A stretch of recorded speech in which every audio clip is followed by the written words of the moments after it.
Yes, I did. I think.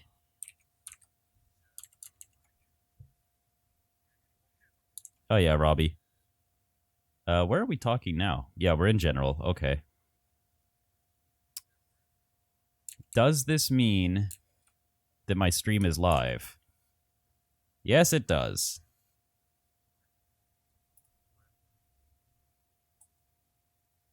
Rip.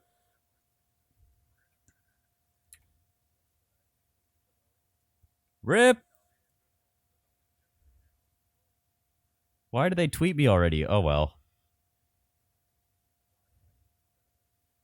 Featured? Oh, no, no, no. There's no way. I'm not showing unfeatured for me. Oh, well.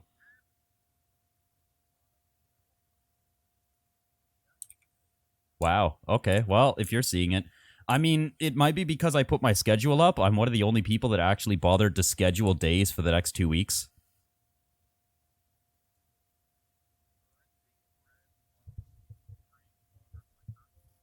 Yep.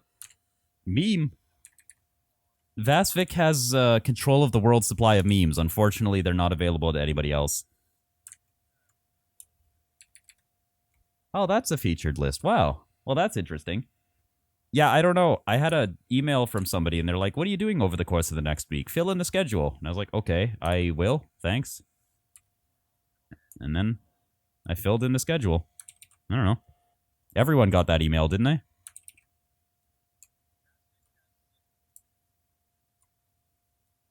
Yeah, there he is. Vaspic right here has water, actually. I thought he had memes.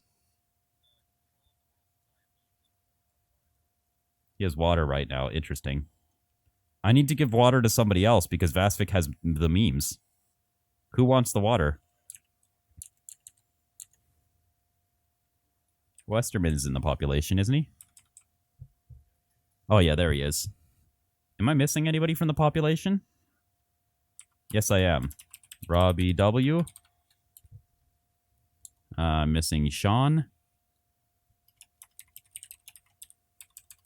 I'm missing... Who am I missing? Let's add Decker. A, B, C, D, Decker. Oh, I'm echoing back through Decker, it seems.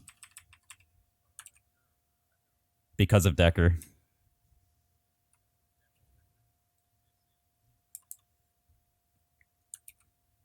All right, so what happens when I run this? Let's all the glory that is the current simulation. Here we go. Here's all of the people on the map. Yeah, I am. On live coding, I'm streaming on Twitch as well. There we go. Oh, 5 people just died. RIP economy.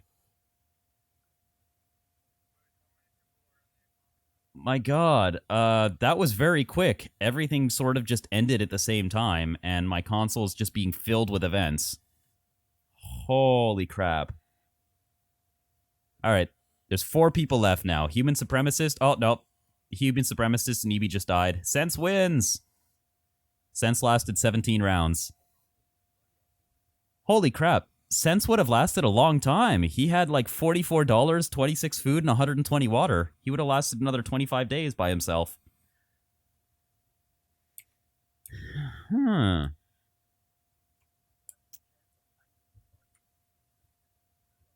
Yes, but if you find the body and you take everything from it, the body's empty. There's nothing more to take. That's why it says you found the already looted body.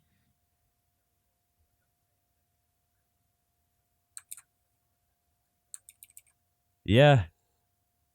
Because he'd be dead. But Sean wins. I don't know. Yeah.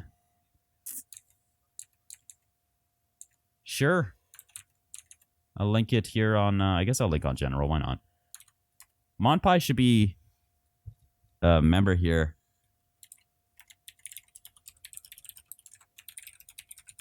Yeah, it's... Oh, whoops. It's on the Git... It's on the GitHub. There are releases built. There we go. I've built a few releases on the GitHub. Let me just go to the GitHub now. I need to build a new release that has the improved layout of people. And then I'm actually going to give people an idea of health and maybe a health bar. Because I can print in multiple colors to the console, too. Is Vasvik? Vasvik is not number 13 anymore. Where is he? 1, 2, 3, 4, 5, 6, 7, 8, 9, 10, 11.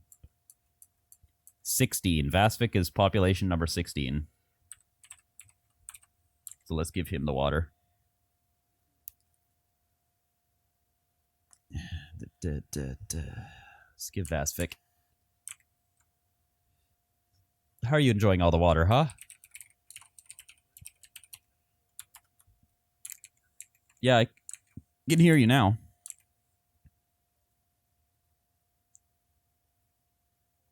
Maybe let's try and change the properties of this window. We need to use a smaller font that can render better.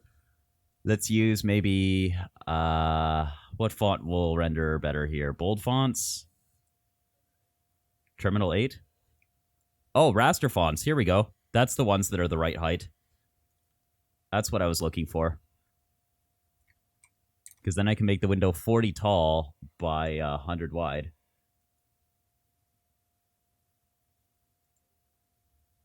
Whoops. Screen buffer size 40. There we go. By 100 wide.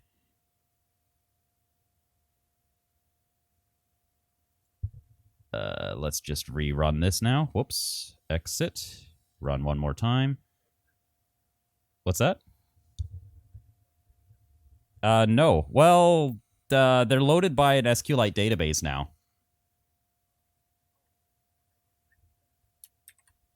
Yep. There we go.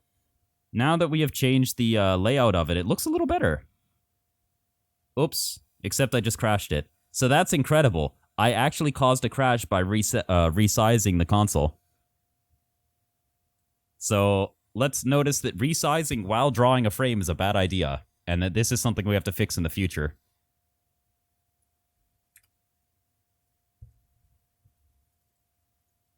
Oh boy, why is command prompt so hard to drag? Yes. And then they are loaded by a database. No, it's different. So how am I going to change a height? Change a height to 60.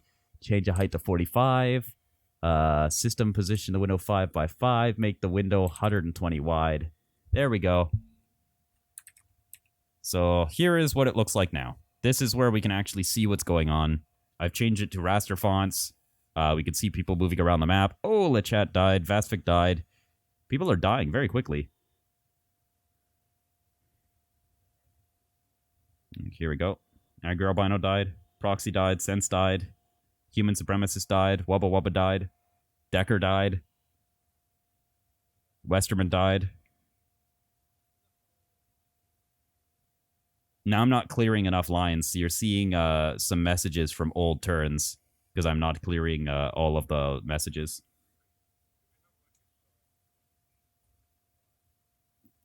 Yeah, we're going to have reviving soon, because by the looks of it, everyone dies very quickly. Robbie W wins! On what? Really? What the hell? Try refreshing it, because I'm watching me. Yeah, that's silly. I'll just link you the Twitch. This is really silly. They need to fix that. Just doesn't always work. Super silly. I need to rename this as well. I think it still says I'm doing a microphone cage. Yeah, it does. Who wanted the Twitch link? Robbie Dubs. There you go.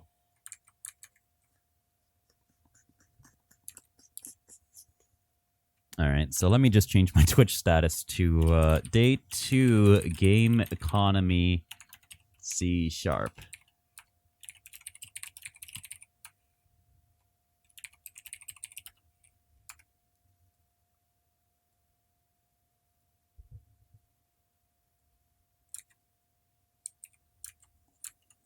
All right, so back to what we were doing here. Ah? What's silly? Silly is that when some people go to my live coding stream, they see that the stream is offline, even though I'm clearly online and streaming. That's something that I'm going to have to yell at support again for, but whatever. It's fine. This is working now. Oh. What issue down here? We're not clearing enough activity lines. So if too many things happen in one turn, then the activity goes and it's visible past that turn. Yeah, there we go. Too many things just happened. So now the log is full.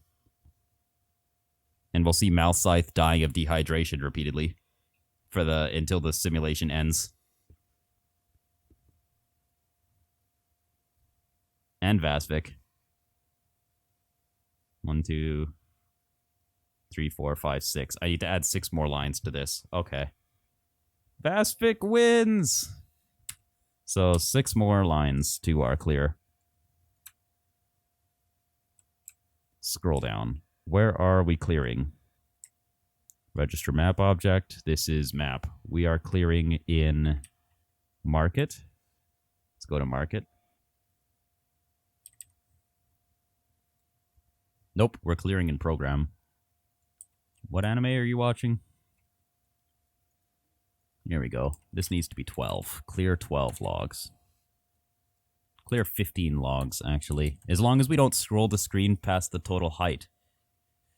What am I doing? I'm making a very random economy simulator game. Game economy. Because this is a full economy that I had originally planned to use inside a Unity game, but, I mean, it's turning into a game of itself at this rate, so... Alright, there we go. And now we're clearing enough of our activity log to see what's actually happening per turn. Sweet. Wow, 5 people lasting till turn 15 is very unlikely. Oh, and then they immediately die off. Again, Vasvik wins at turn 19. Wow.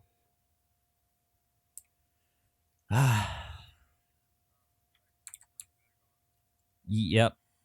Well, remember, if the text is any smaller, it will be pixelated on the stream because we have such low quality stream. But I'm also 90% blind, so there's that too.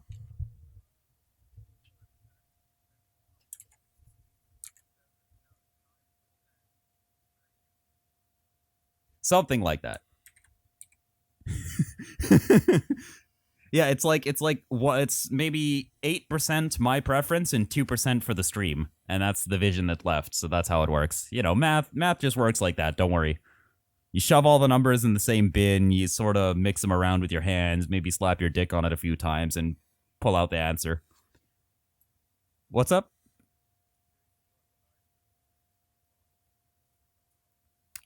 I can't really see much, so like reading stuff on Visual Studio, I have to keep my face very close to the screen. Maybe the distance between your keyboard, say you put a keyboard between you and the monitor, that's about my distance over the screen. I'm hovering over the keyboard to look at the monitor. That's why the microphone has to be suspended between me and the monitor. Wow! Nobody won. The 3 people that were left all died simultaneously on round 23. Well, rip. Minus signs are dead people. Plus signs are alive people. They're moving around the map.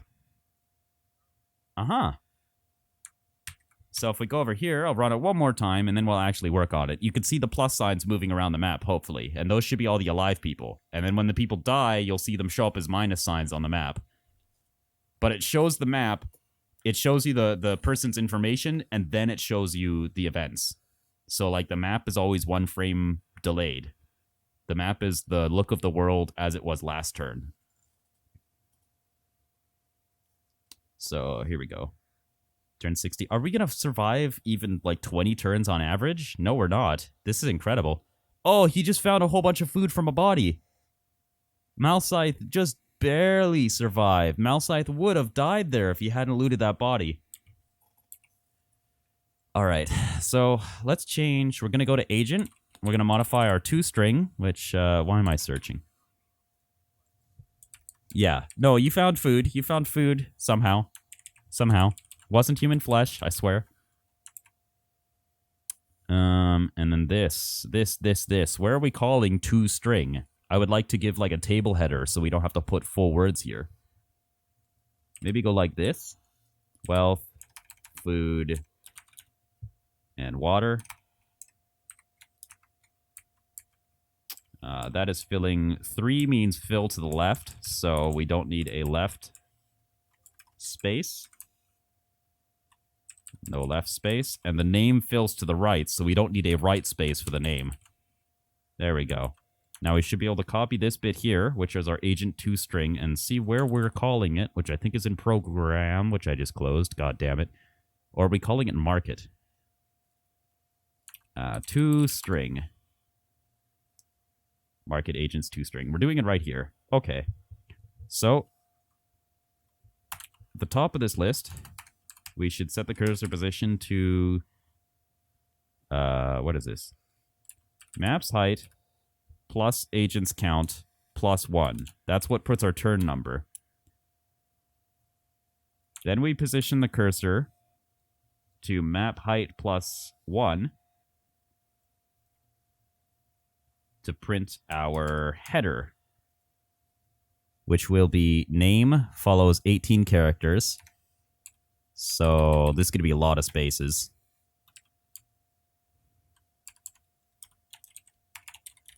So like this. And then wealth. And then food. And then water.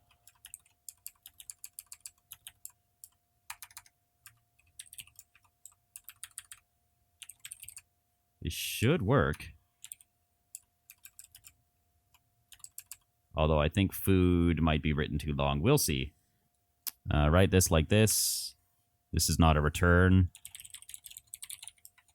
This is a write.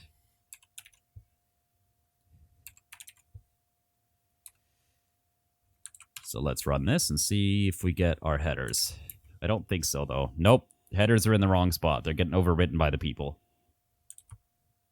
Okay. So we need to add here plus 1. Hello.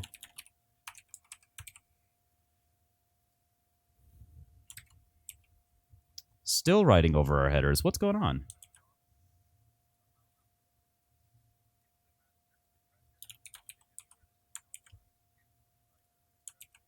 Anywhere that's not currently being used, so the last 2 bytes are the first 3, 4, 500, depending on your system.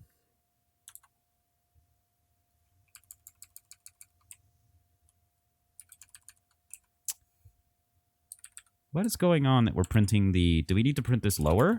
Maybe? Let's see. Because we're not printing our header anywhere now. Is it maybe map height that we have to print it at? Let's try. There we go. Now we have our little header going on. Although it's badly aligned, but it's there.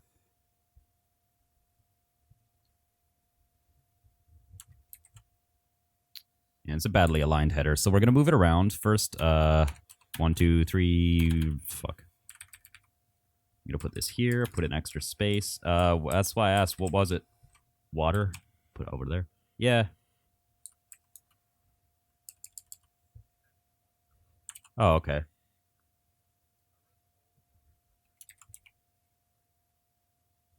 That's fair. Oh, 2 over. Crap.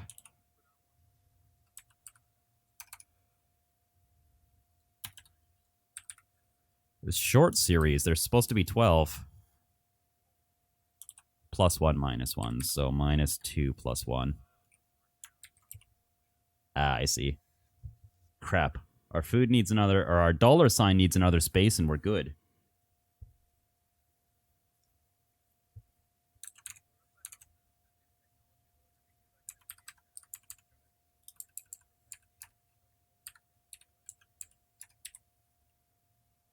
FOD. Is it not going?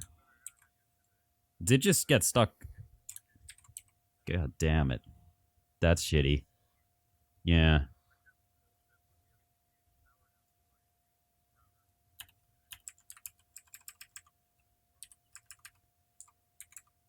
Alright, that should fit now.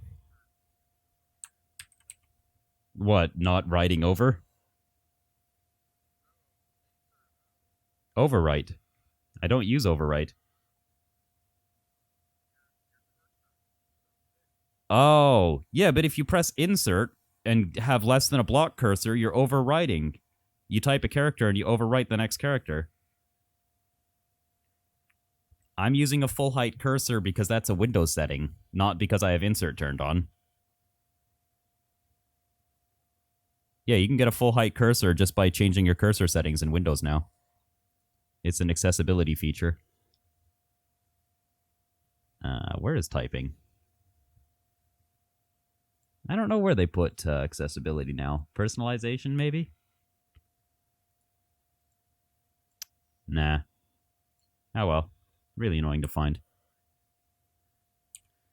So we need to put this now 3 lines down. We want to put 2 lines.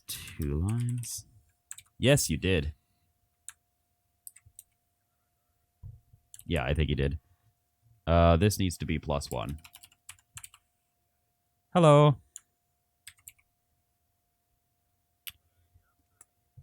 Making a economy game. Yeah, you?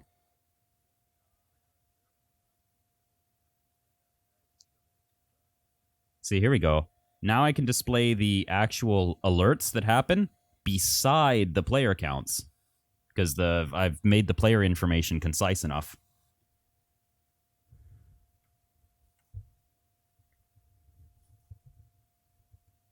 Oh god, what's going to happen? Vasvik has all of the money, all of the water, and all of the food and wins outright on turn 18. He would have had another 30 turns just fine by himself. What a piece of shit.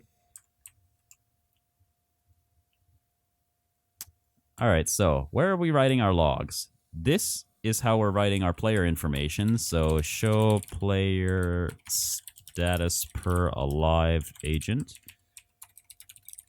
Show table header. Show events that happened during the round turn. So I actually want to place these at map height +2. And I want to place this at about 60 columns in.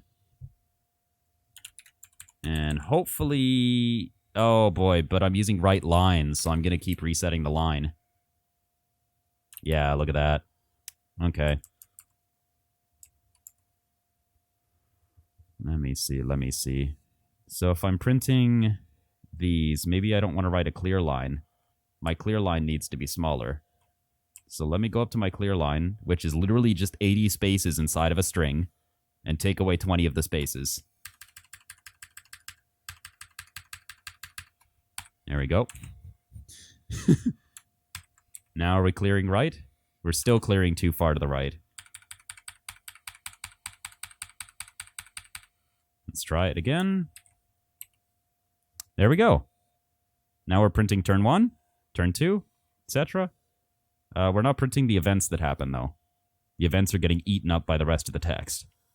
So we just need to shove those over again. So let's make our clear line 10 characters smaller again, and then move our position 60, which is right here, position 60, to be a position 50. Just see what happens. There we go.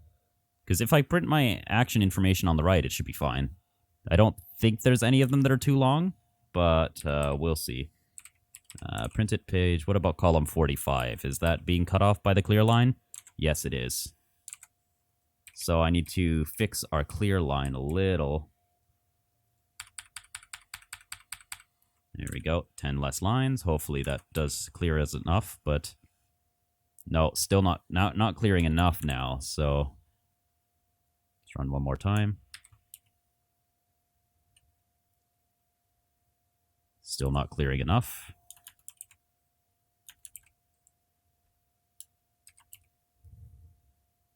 Come on, print out a message. There we go, now we're clearing enough.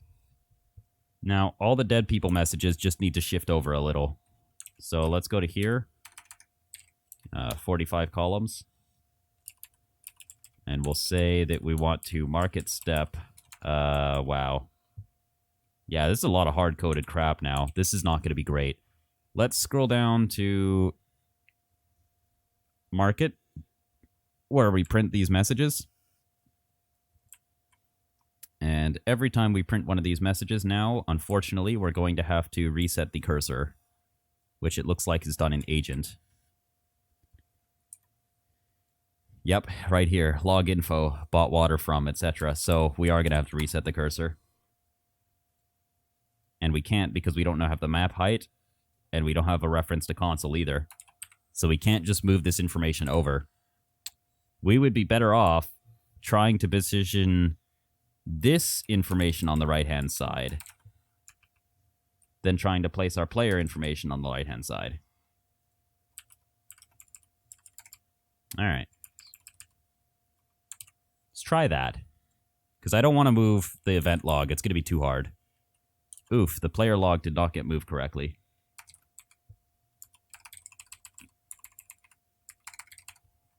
There we go. I need to move them over significantly. Holy crap. 50, 50, 50. And then again, I should not be logging debug. I should just be writing this. Console.write.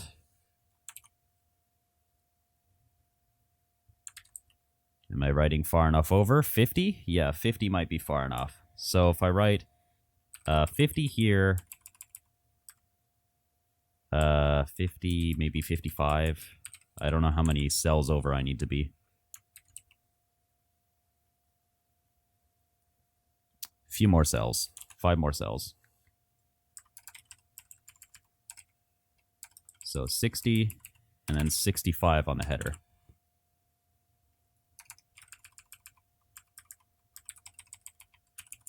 Or 55 on the header, maybe. Let's see. Oof. Player information shown 1 turn too far to the right. But it looks like all the activity logs fit now. Let's see, how many characters is that? 1, 2, 3 characters too far to the left. So, plus 63.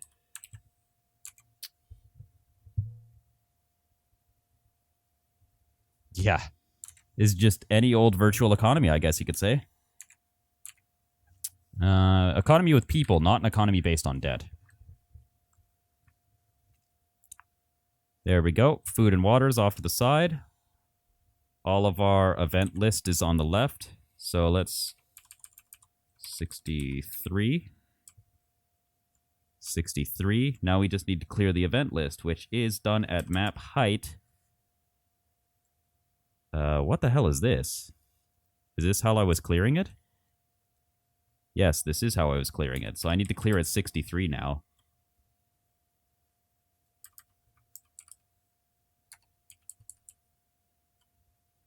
And then let's see. How high are we writing the turn information? Clear old logs. The old logs actually need to be cleared here now. There we go. And now we just want to move the economy turn 1, turn 2 to be a little higher. And everything will work. And then as, well, our clear line isn't long enough anymore, but that's fine.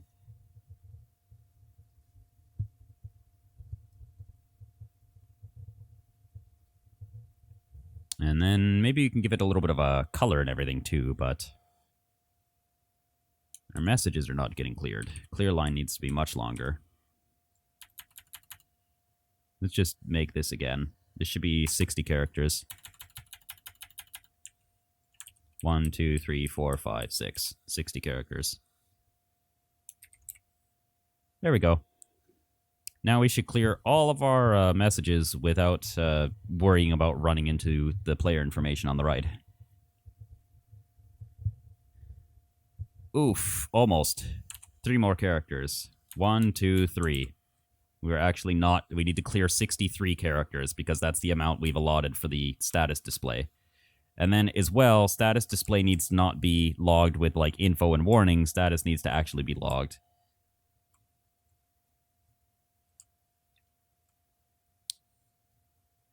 Right, clear line. Where is this? This is when everyone's dead. Why do I clear logs when everyone's dead? I shouldn't. Okay, and that line is still 2 lines too tall. So let's scroll up to the top. If count alive, map display, right here, that's where it happens. Where do we write? Ah, +1. I was like, where do we write our turn number? But we write it somewhere here. There we go. Economy turn shown there. Player information on the right. Event log down the left. You can see what's actually happening. A player's already died. It's getting cut off a little. But I think that's okay, honestly. Because that just looks like the display of info that's getting cut off. And I can cut that off fine. I'm okay with that. I don't need info displayed like that.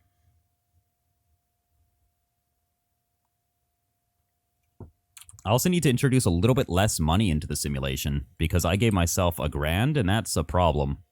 Somebody else gets my $1,000 and then screws up the list. 800. There we go.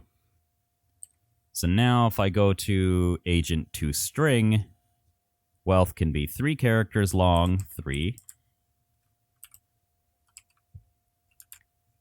Food should be right aligned. Water should be right aligned. Wealth should be right aligned.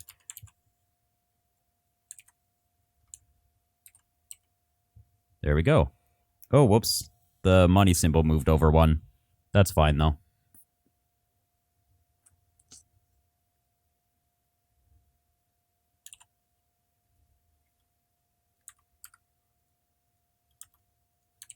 There we go. Unless the start of the money column moved, in which case I wasn't paying attention. No, it moved over 2. Don't tell me food doesn't fit anymore. No, okay, the word food fits still. So here we go.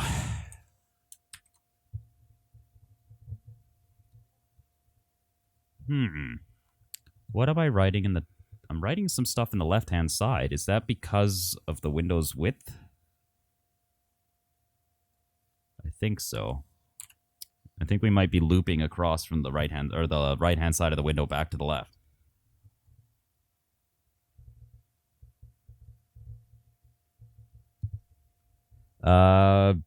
Forcon 1 handles physical reading, writing from and to hard disks.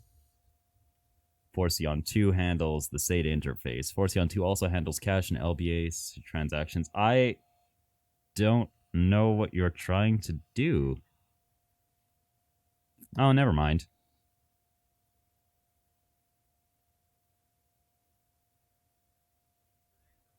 Yeah, you want 2. Core 2. Switch is always the answer. Oh, God. I wish. Switch cases don't degrade well. Aren't they supposed to just turn into a long if-else?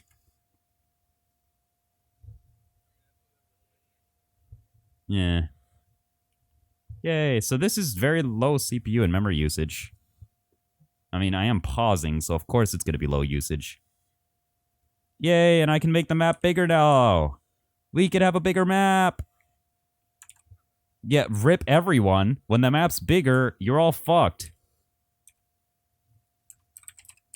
Boom. 20 characters tall now. Look at this map. It's way bigger. And now nobody's going to fight each other for trading.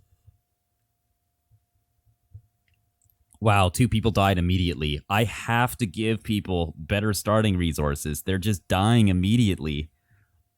Also, the possibility for -1 money is a bit of a problem. I'm going to have to fix that. It's because the cheapest thing costs 2, so you trade from 1 directly to -1.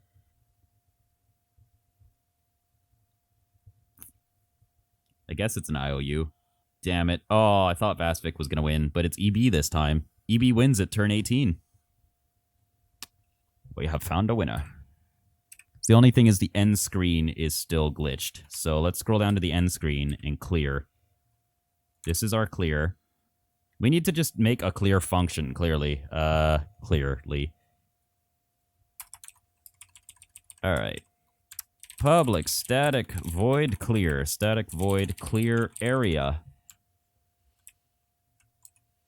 And this is an area where you specify the X, the Y, the height, and the width to clear.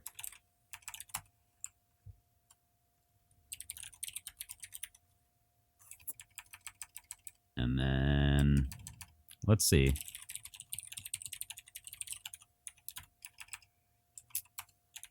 For int I equals X, I is less than X plus H. And then, or width, sorry. Width, X is our width. And then we have an internal loop here for J is equal to Y. And J is less than Y plus H. Increase J. I know that I don't need to run set cursor position every time. Probably only have to set it up here, actually. This is I and J. So I and then...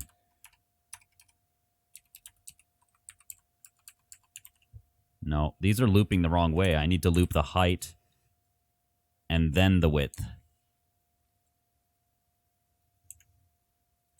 And then for the height, set our cursor to XJ and loop string, loop a space.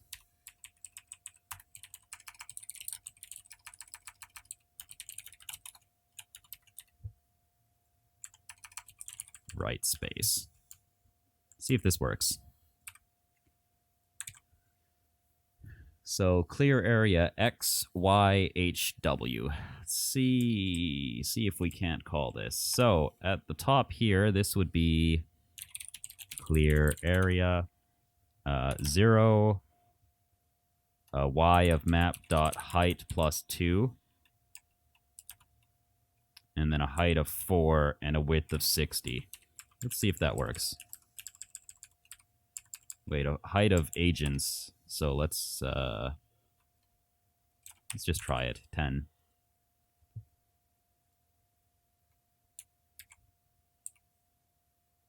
Oh, looks like it worked. We seem to be clearing old logs now with our clear area script. So now I just need to use that all over the place. Oops. Just not wide enough. It does need to be 62 characters wide, it seems, just to properly clear the activity log. Right now we're looking at the activity log on the left here, and you'll see that there's extra trailing exclamation marks that sometimes get a little too close to the player information. So we'll just have to see if somebody with a long name, or somebody kills somebody with a long name, or somebody trades somebody with a long name. Or, yeah, there we go, sad cloud. For example, you'll see that this 2 is being carried over into the next frame because we're not clearing it. So there's one column we have to worry about there. So this is 63 characters wide, just completely arbitrary.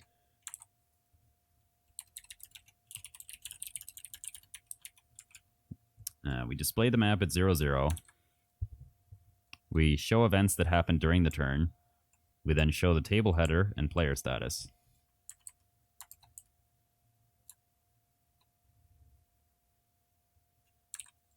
We're also...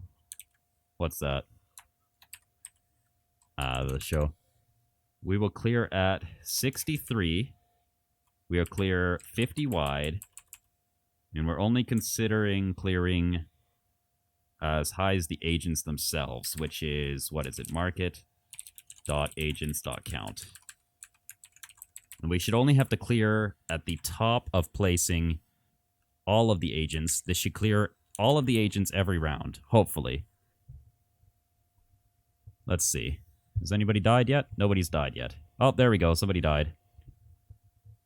And this will just make the screen flicker less when we're updating people, because we're not guiding the cursor across the screen a million times.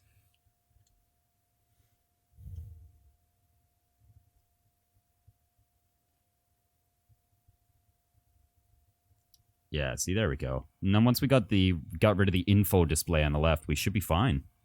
Oh, so many people just died. Jesus.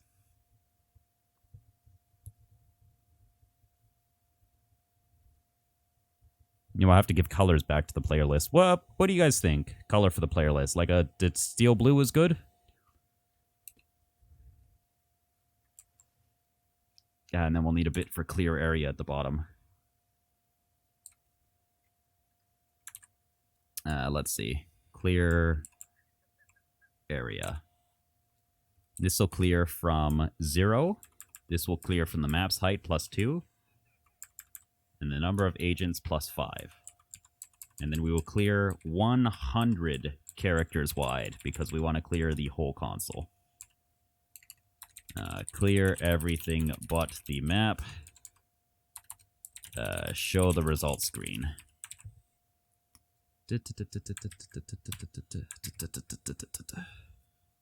There we go. Now, hopefully at the end, everything but the map gets cleared.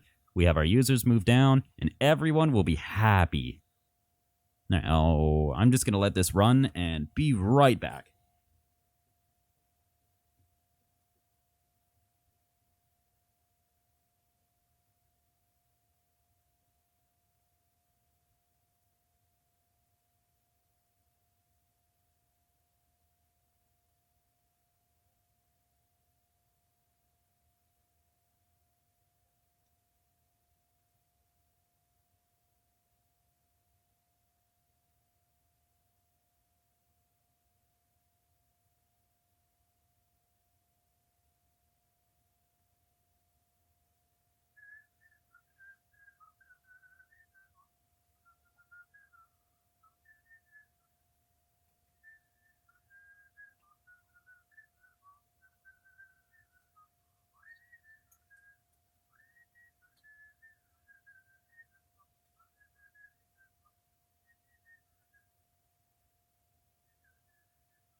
Here we go.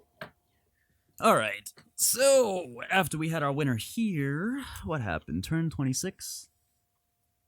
Have our winner.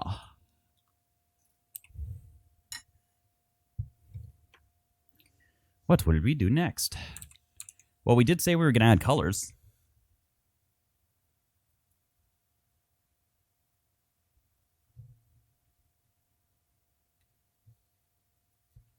No, Montpie, I'm not Mr. Robot.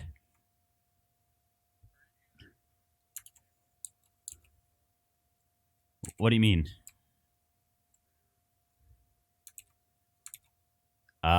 This is a console?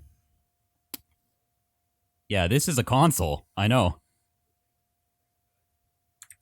Yeah, all of this is a console. And I'm using set cursor position to draw on the screen. This whole thing is in console. Oof. Looks like so we're definitely going to have to fix the action log to be on the side. We should also give a color to the player information. What are we going to do the color based on, though? Based on the player's status? No, they're always alive. We'll just write a color.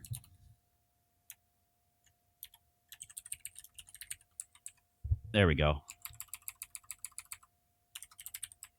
Let's just use steel blue and light steel blue for now.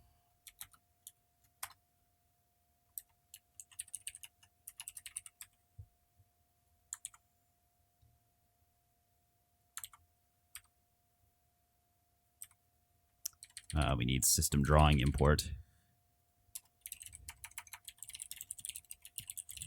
There we go. Neat. Player information's being printed now. Now we just need to print our activity log. And clear line's never being used anymore, so we don't need it. Which is good, because that was a terrible way to actually clear the screen by printing a line of spaces. I had a static constant at the top of my fucking file that was 60 spaces in a variable. and then I would print that at various positions. But now I made a clear area function so I don't have to, where you can specify the X, Y, height, and width. Well, because I had to clear a lot of arbitrary areas. Yeah. Oh, yeah, it was. It's gone now. Am I still calling utils.log anywhere? At the start, at the end, that's fine. As long as I'm not calling it anywhere during the simulation. Now the agent information does call log, and that needs to go. This should just be console.write, really, but agent does not have access to the console. I see. Okay. Let's give it access to the console then. It will need drawing. It will need access to the console, which I'm using colorful console. There we go. Now if I find log u log warn, this should be yellow. Log write. What am I writing? Name has died of blank, and this should definitely be a bad thing.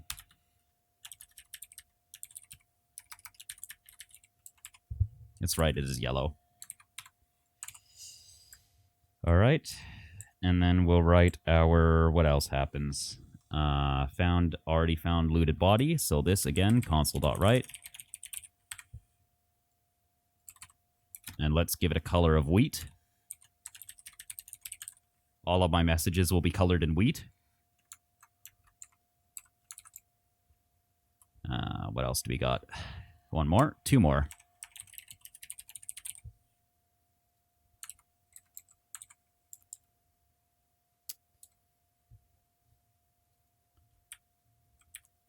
And trades should probably be a good color. Because we want trades to happen.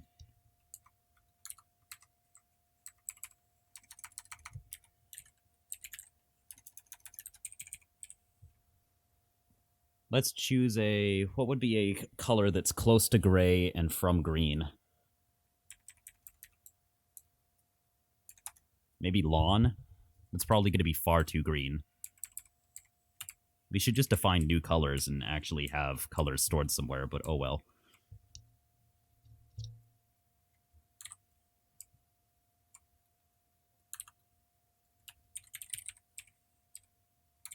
There we go. And I don't think we're logging anywhere else. So let's have... Oh. What? Failed. What the hell? Cannot implicitly convert a system... Oh, God. Why did I call my point class point? No wonder it was so confused. System.drawing.point. Ah, for fuck's sakes. Alright, let's rename it to vector2. I couldn't figure out why it kept importing global point, and now I see why. There's two things called point.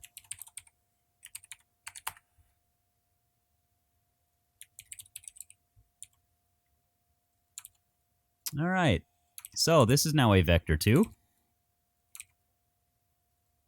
There we go. Vector2. Now we must search all of our files for every use of point, because I never actually used it correctly, and replace every reference of point with vector2.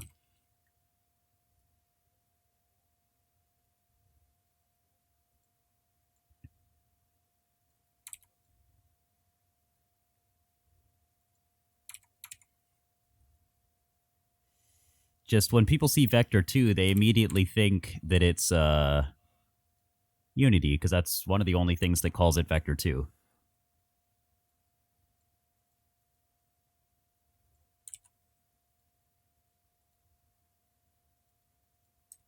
Alright, let's scroll down. Now we should be fine. There we go. Now we got it.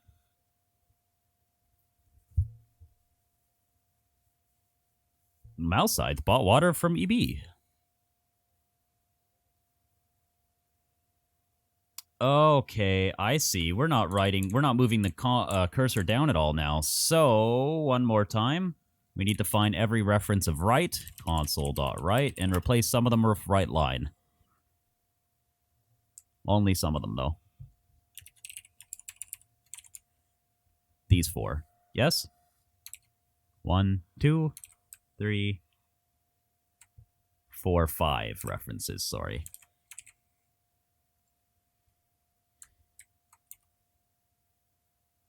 There we go. Now we should have more than 1 event per turn. And then we can worry about getting some colors in the menu. Send spot water from human supremacist. Oh, death! There's some death. There's some more death. Now there's only 4 people left.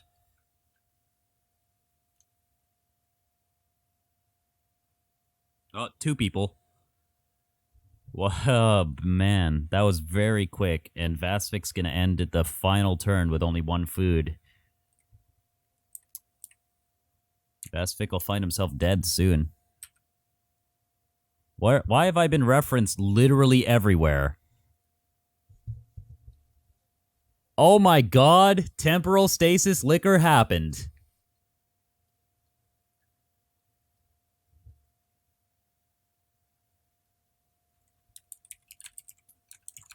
Well. Shit. Wait, you only listen to half your RAM? Oh, you listen to half your music, I see. I was like, wait, what? I would like to listen to half my RAM. Oh, man.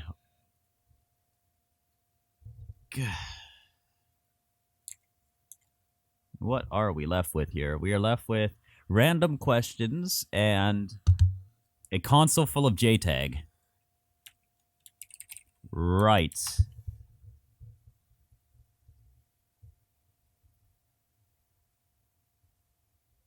Yeah. Okay. So now that we have trading of water and food, at least very explicit trading where we ask for it, and all of our shit's getting printed to the screen properly, let's just look for console.write. Do we have any other references to console write? One right here where we set the position, one right there where we set the position, one right there. Console.write should only ever be immediately followed by a set cursor position, basically. Log warning. There we go. So, writes blank spaces to an area, thus clearing existing content.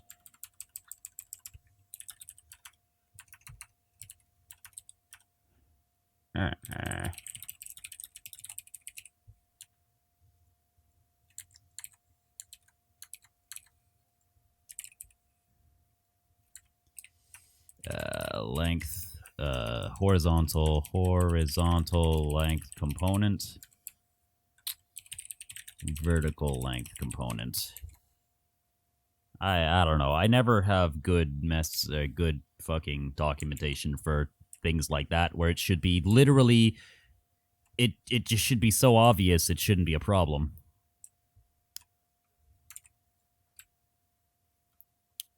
Final map status. We want to clear 1 as well. Plus 10.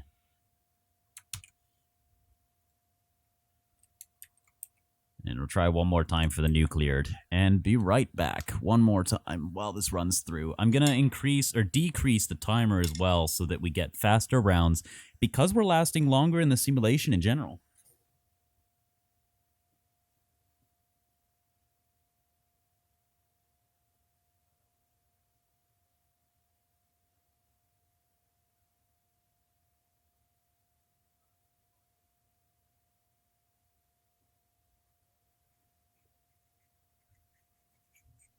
Oh, wow. I came back and there's still 5 people remaining. This is very surprising. 6 people, 5 people now. Wow. Holy shit. 3 people alive at turn 21. Oh. Well, still, though, 25 turns. That's incredible. What do you guys think? Okay, first, I think people need to start with a minimum of 5 food and 5 water. Otherwise, I think the rest of this is fine. It's just people aren't surviving long enough to get together sometimes. So let me go to the original run function and increase the starts. Can I do what? Release? Yeah. Yeah, this is all on GitHub right now. Yeah, you can fetch any of this from Discord or from GitHub. I have not. It's worth noting that I need to make one more build, and then I do need to commit the last changes, the ones that fixed up the console. If you're watching the live coding stream, you should see the link to the GitHub repo directly under the player. Otherwise, give me just a second while I actually explain what I did here in the comments. I need to...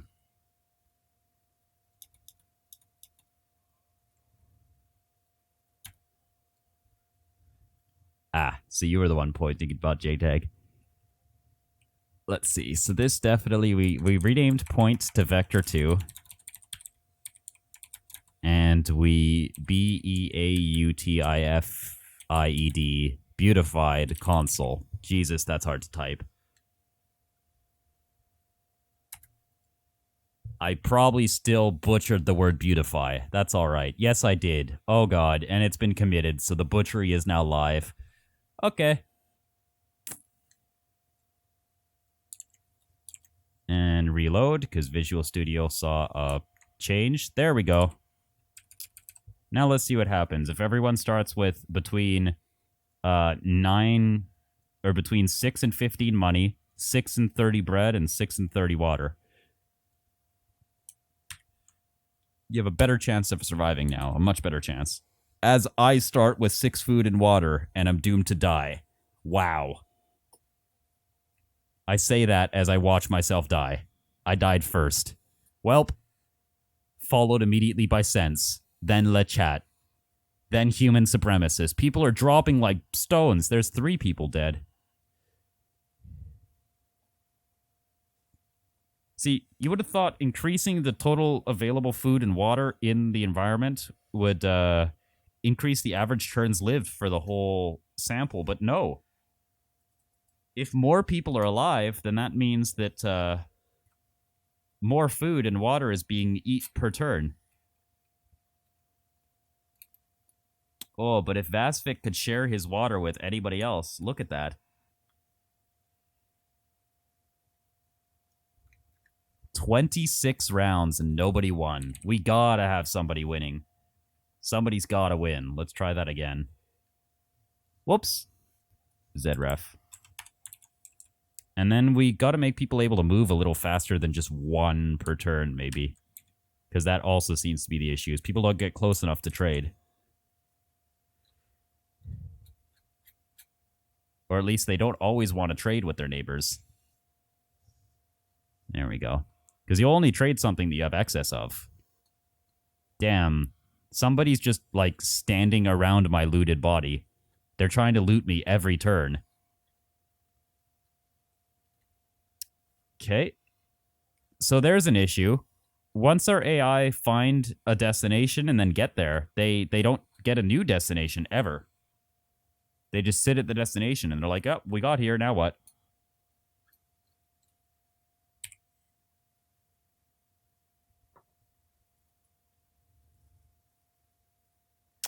Okay. So I'm just going to post this again one more time in both channels, in all 3 channels, all 4 channels. I might as well post it in general too.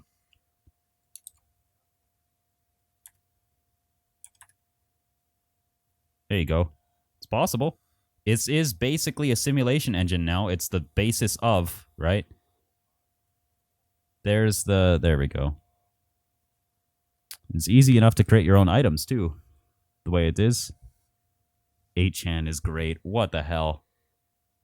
I would never say 8chan is great, but okay.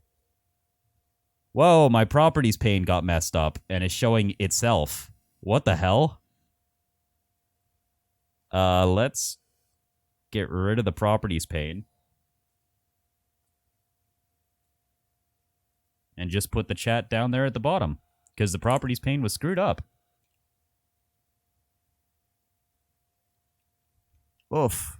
Talk about a bug. Alright. Yeah, shut up, timer. The timer's not been going the whole time. I don't care.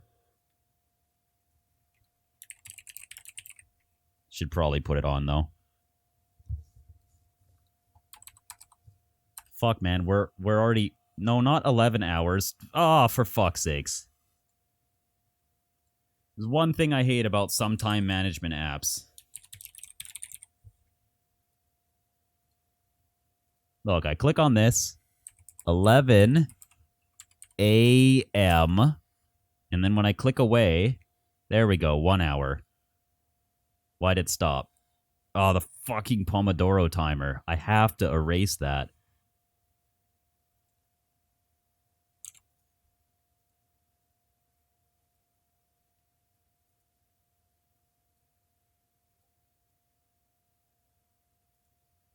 There we go. Got it. 11 a.m. Stream from 11 a.m., not 11 p.m. There we go. Shut up, Pomodoro timer.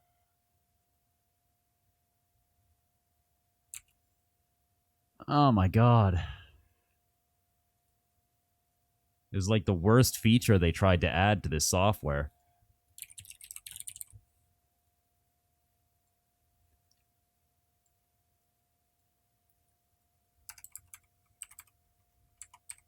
It should not take 10 minutes just to start a time entry. There we go. Yeah. Okay, colored map. We talked about having a colored map. Let's do that. Map object. Map object needs to have a color. Now that they have an ASCII. Public virtual string to ASCII colored.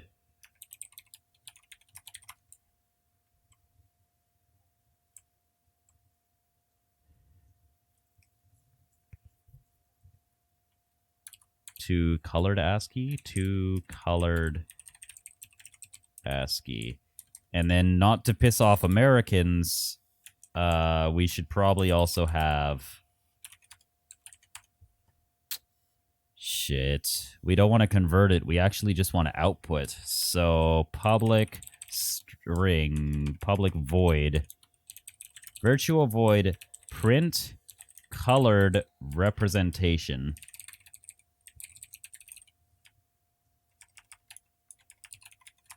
There. Now this needs access to console. God damn it. Why don't I just use star across all of my project?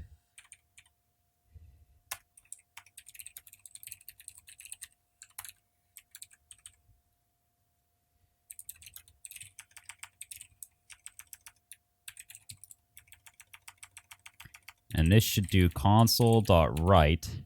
It should explicitly write our character, so to ASCII. And it should write with our color. Here we go. And our color is public color color. Because, I mean, Americans can't spell color, so I don't have to worry about calling it color color. It's color, because you guys are fucking stupid. Color? I don't know. Whatever. Whatever. Print colored. So let's find wherever we use to ASCII, which I think was an agent. To ASCII. Yep, we override it. Now we need to override the colored version as well, which is right here, print. So public.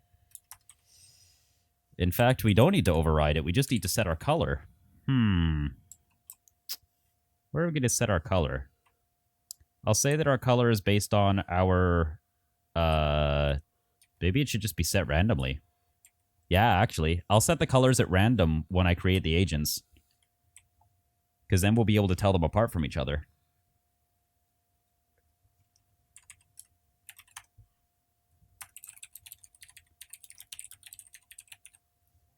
And this will be a new color with red, green, and blue randomized. So... where the hell is my definition of random now? R. R is in run. I see. R.next.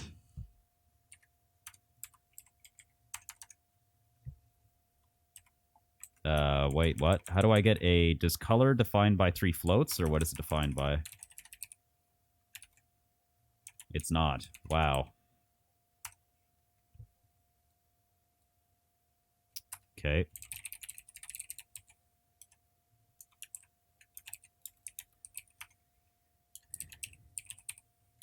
Oh, I guess you could use a double as a float. But, this field is red cannot be assigned to. Then how the hell do I make a new color then? Do I make a color from RGB? Yeah, you do. Okay. Color from ARGB, and then you print it. Floats.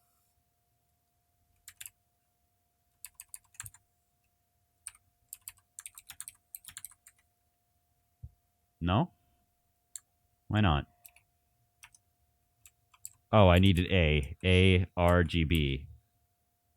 And they're supposed to be ints, so R.next to 255 if they're going to be full ints.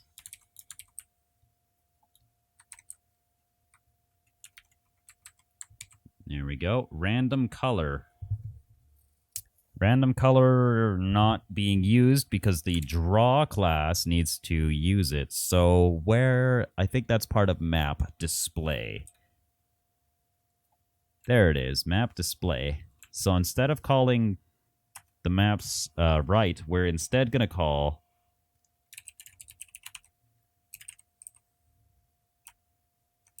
whoops, this is the map's tiles. We're worried about the agents down here. So this is map objects I dot print colored.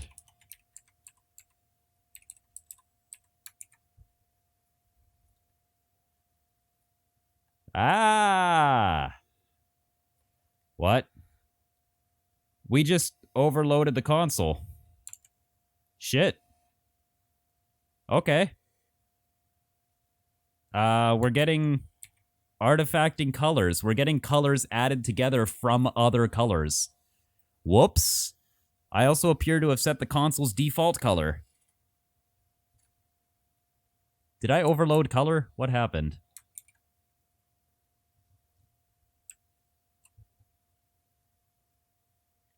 What the hell? Alright, let's go look at system drawing color.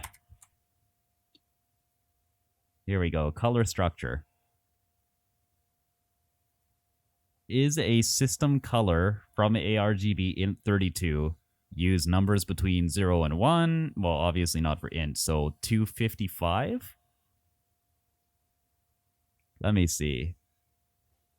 From ARGB apparently used... Oh god, no. That is not an example. That is a terrible documentation. What the hell? System drawing color. Here we go. Public struct color. Color from R, G, or B.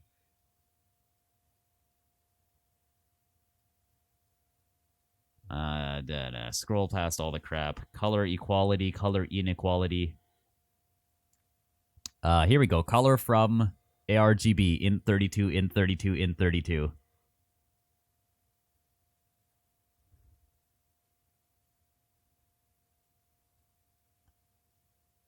Valid values are 0 through 255. What's the issue? Oh, to create an opaque color, set the alpha to 255. So I was creating entirely alpha colors and really fucking the console. I still screwed the console. What am I doing?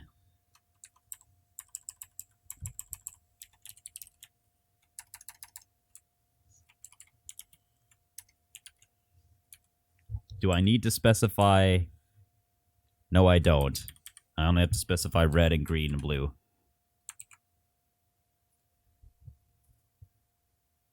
There we go. This is better, although I'm not really sure why it's literally printing a random color for the whole console. It seems like we're leaking escape codes from the colors or something. We must be, because we're trying to print individual colors and then they're getting written over.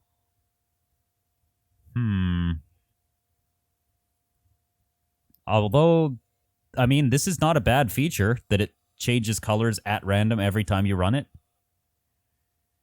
It just is a little confusing.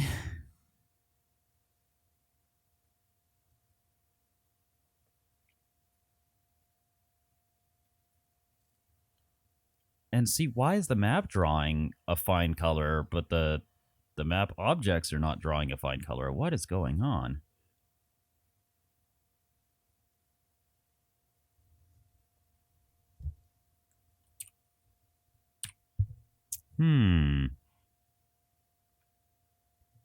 Agent.color is a new random color. I then register the agent.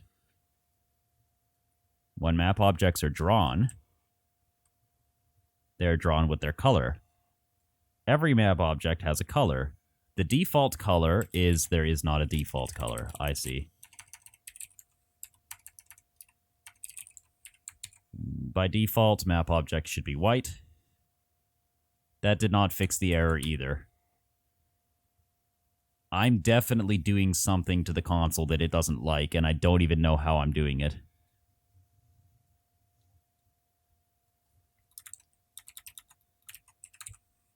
If I print an extra space, does this fix our color problem? Nope. It aggravates it even. So the issue is that we're printing colored ASCII. Apparently that's an issue. Because if I change over this one line here, everything works again. So something about the map ASCII is just not good.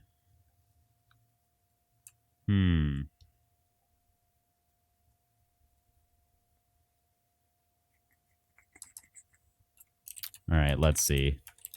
How about if the map object's type...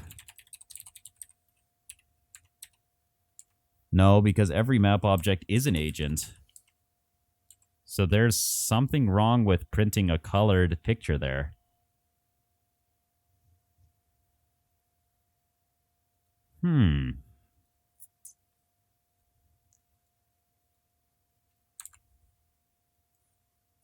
That's a bug with Colorful Console, I guess. I'm printing too many color codes. Simply doesn't work. Maybe they're being overwritten. I wonder. Because if we're pulling... we might be overriding one of the escape sequences. Yeah, okay. So what happens if we only have, like, 4 agents? Yep. We're overriding color codes somewhere. Because we're fine if we have less agents. Huh. 13 agents is too many. Also, when all the agents are invisible, this runs better. That's funny.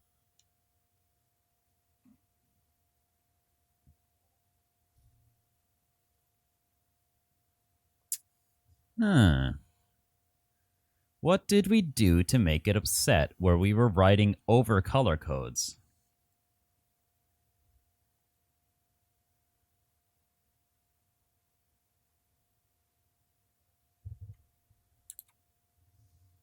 Because these 2 lines of code, one of them works and one of them doesn't.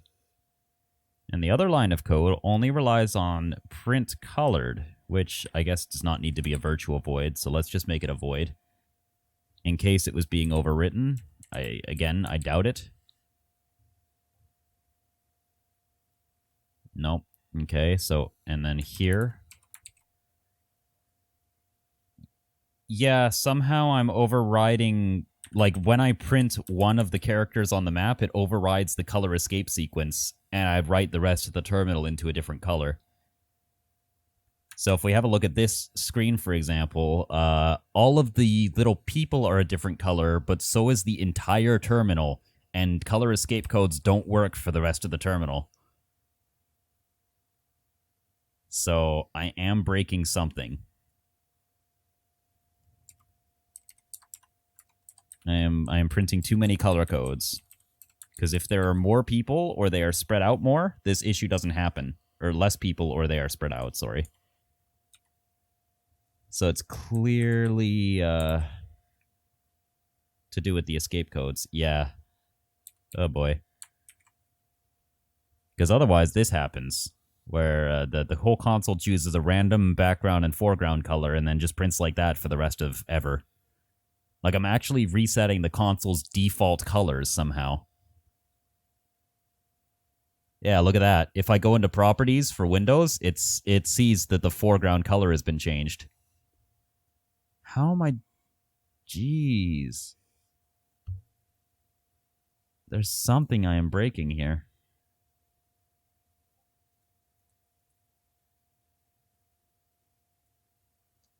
Because it's permanently changed the console's color to this green and now made the background apparently yellow, even though it doesn't display.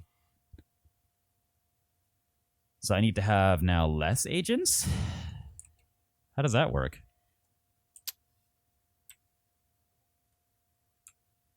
All right, let's go down here. Sleep. Maybe, it's because they're being drawn close together.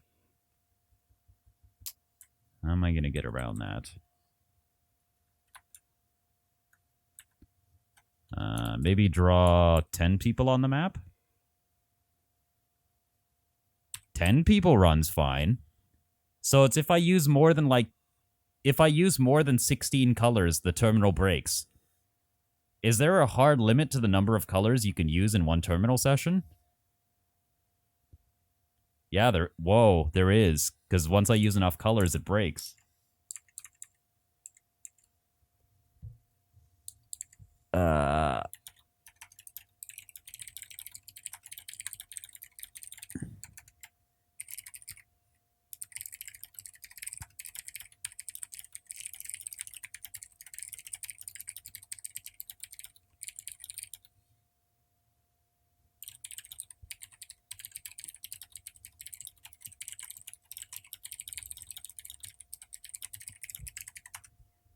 Jeez.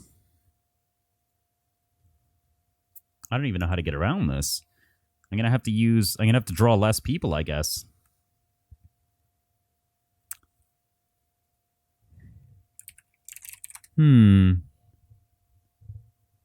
Color, yes. Yes, big house, color. With a U. The U is definitely necessary. Check. If I print more than 30 colors on the same terminal, the entire terminal defaults to a random color and then stops printing color escapes anymore. I can really only explain it on the stream. This is really, really weird.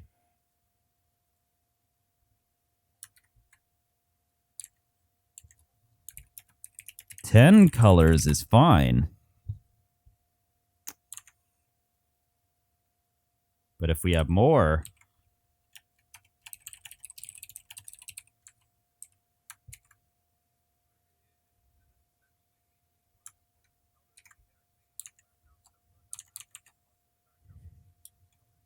Yep. And if I push 20...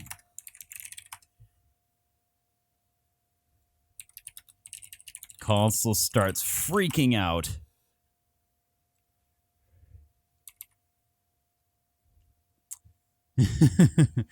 It's a weird little bug here. Don't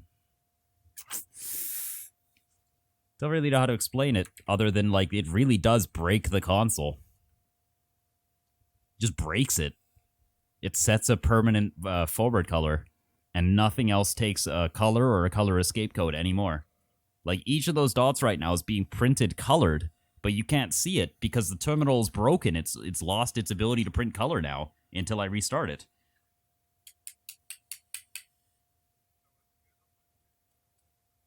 Yeah, after I print the 12th color, it breaks.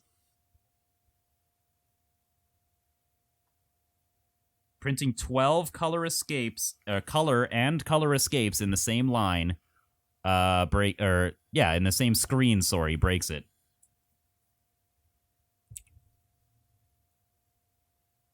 This is really, really funky.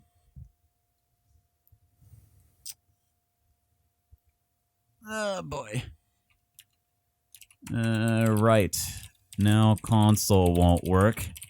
I need an actual graphics library. Fug. Vulkan? Nope. It's also not just works status for C# yet. Alright, the bug appears to be specific to colorful console.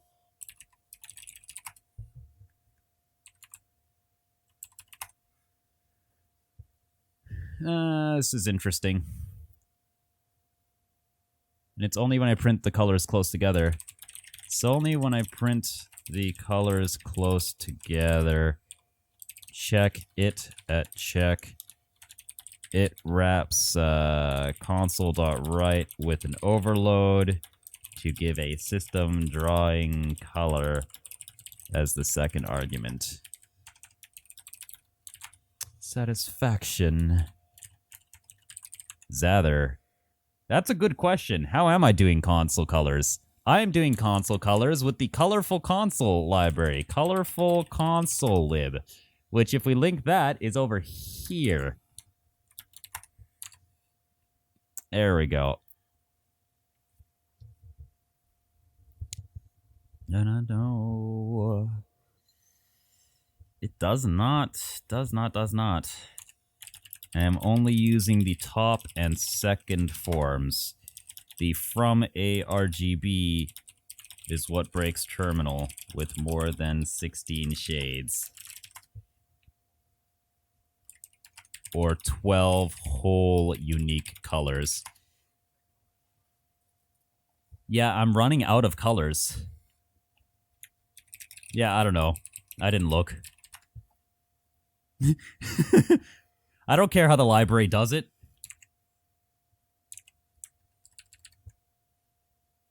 Let's actually go and look into the source code of Colorful Console and see what it does.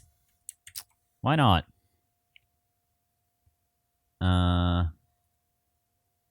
Color Console application. It could be, or it could be a bug in Color Console. I don't really know. Because this is what I'm using. I'm not using Figlet or any of the formatters or anything. I'm using... how do they do... color extensions, maybe? Is this where they do it? Color extensions. To nearest color? No, it isn't. How are they printing it then? Is it a system extension? No, it should be a console extension. They don't have a file called console extension, though. I wish you could just search somebody's project and just be like, where did you define blank? Without actually having to download it. Oh, here we go. Color console front. Get background color, get buffer height.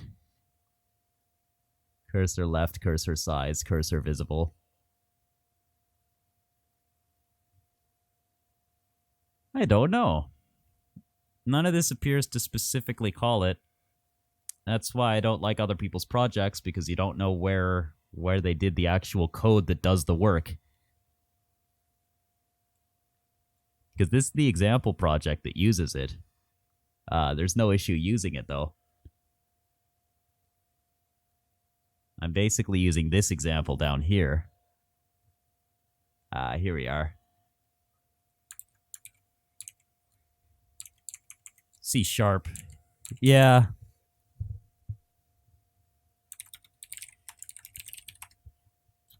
There we go. So, colorful console only writes the color in 16 colors by default in a single session. This is a limitation of the Windows console. Lol. God damn it.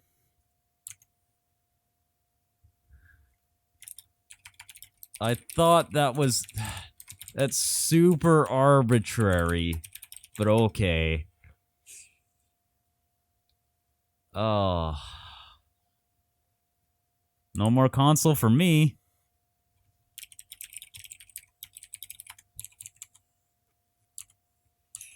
Well.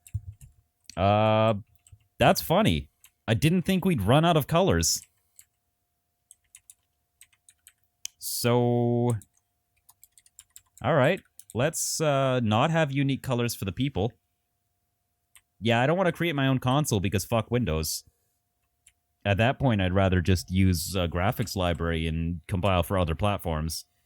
But now I know that I'm limited to 16 colors, I need to just be mindful of when I make colors. That's really funny. Oh, my logo, my picture? I used a raster software. I took a picture, and then I had it build an SVG of my face and simplified.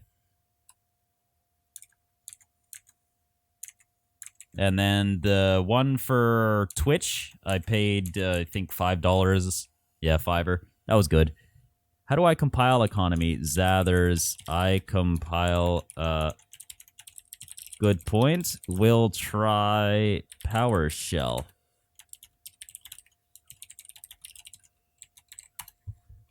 Yeah. That's silly.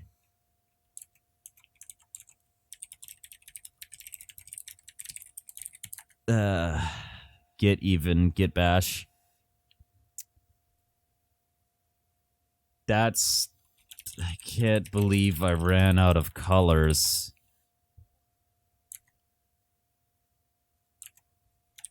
You can only use 16 colors in the same session. Not just the same screen. Yeah. Matt. Yes, the first 14. Then you overwrite foreground and background, and you're fucked. And that's what happened to me. It supports 16 total colors per session. Then you have to tear it down and make a new one. I can't replace them in place.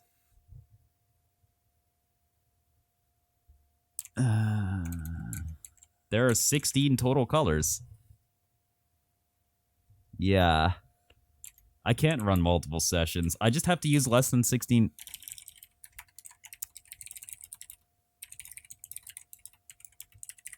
I just have to use less than 15 colors.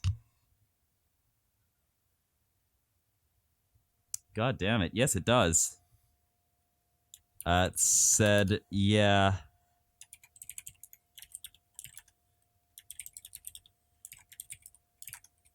Zas. Why would that help if the user is still running it in a Windows CMD/terminal shell that is limited to 16 colors?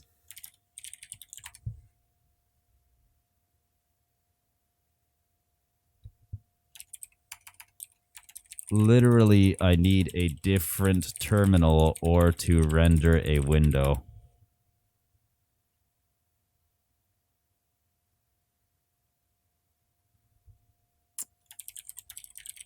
Hilarious, though, that it overflows into color front. basically the 17th color overflows into color front, and you lose the ability to color.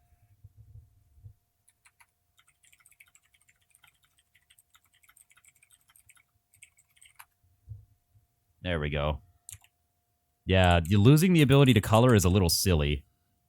So we need to make a list of colors, and then we need to loop through them because we're not allowed to have 16 colors. So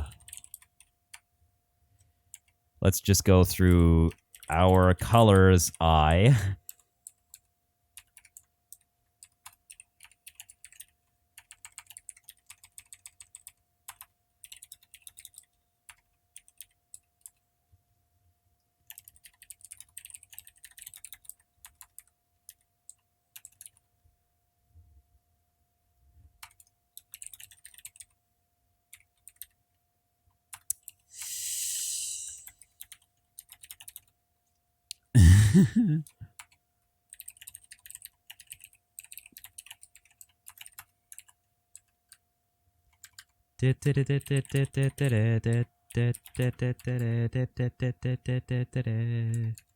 Int I is in use already. Then I need to use J, count J down here. J. If J is greater than 7, then J equals 0.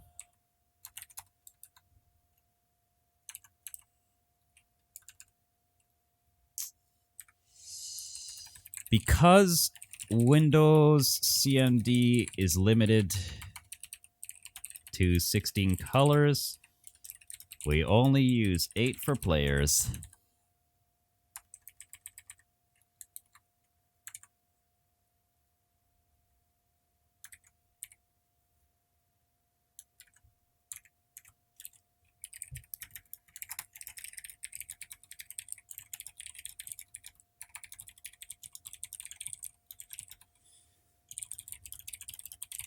There we go.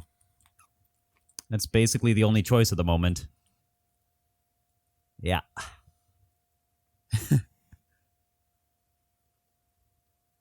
Yeah.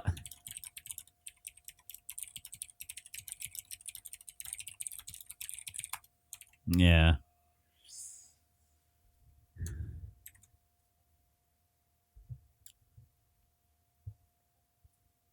I mean, this is some definition of working, right?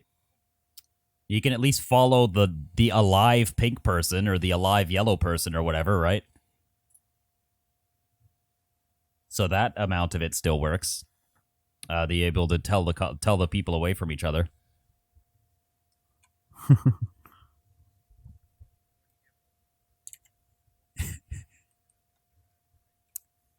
Oh my god.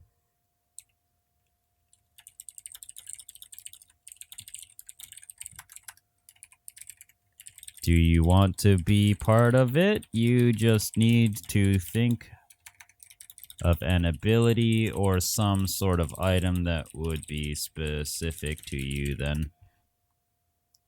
There we go. Position in the list is arbitrary. The food, water, and money is all that matters. 0 food, 0 water, death.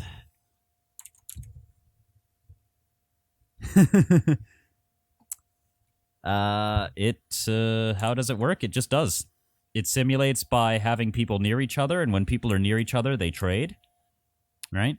I think this is neat that every time you run the game now, you get a different colored console. It's cool, because I am overflowing into colors, but I'm using just exactly 16 colors now.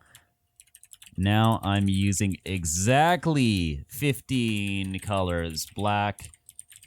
Black cannot be used. It's color back.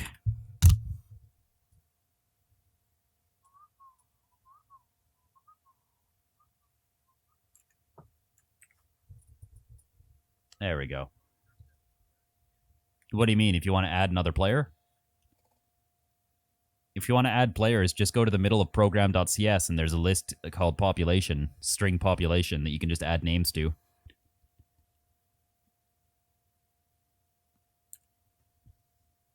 So, yeah, here we go. It's right line 55 of program has the string population, which I should probably put somewhere else because it doesn't need to be right there. So let's put it, first of all, up here. And then we can make it private static population.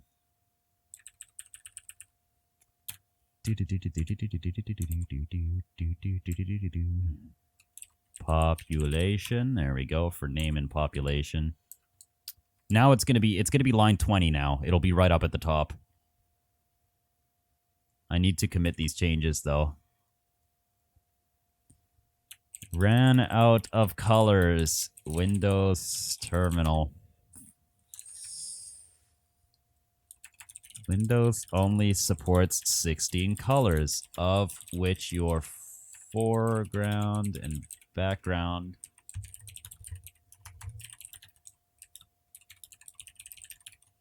so 14 additional. Characters now. Agents are now.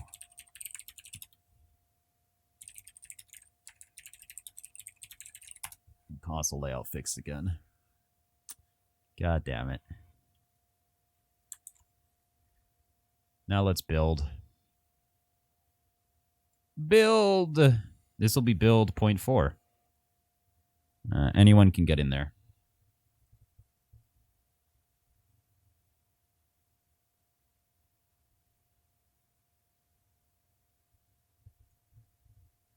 Because of his skills passed down by Rick. Actually, Big Hoss is not in here, and Romger is out because it's too hard.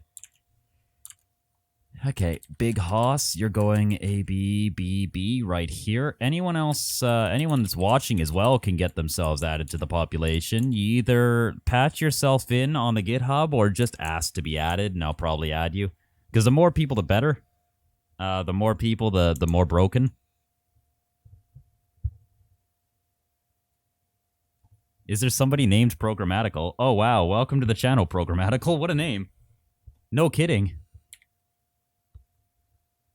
Yeah, well, you are Programmatical. Hello. Who else wants to be part of the population, huh?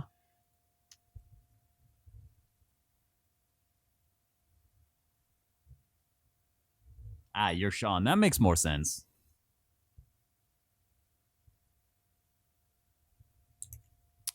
All right.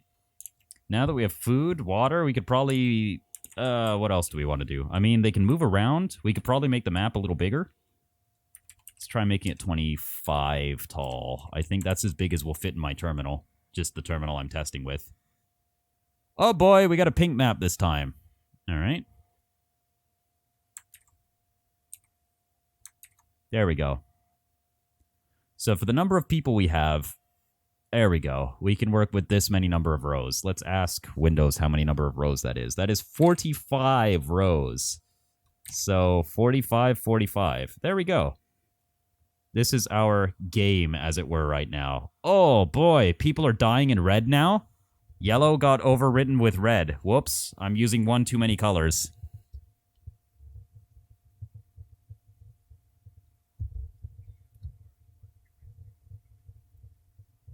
Because if you override your colors, you start writing into color the foreground and background color.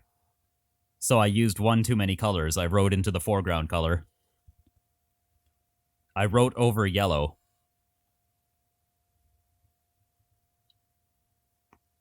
Wow, John Geeser. Wow, LeChat just picking it out of nowhere. A dead body, literally. And, ooh. Crash. That's a nice crash. So we crash if we clear something that's outside of the terminal's height. We should probably look into that. Is there a way to get the console's console height? What's that?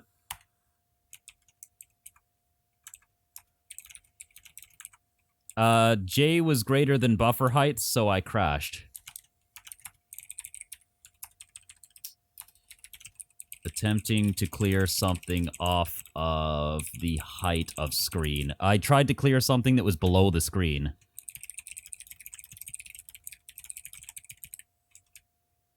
So this is if J is bigger than buffer height.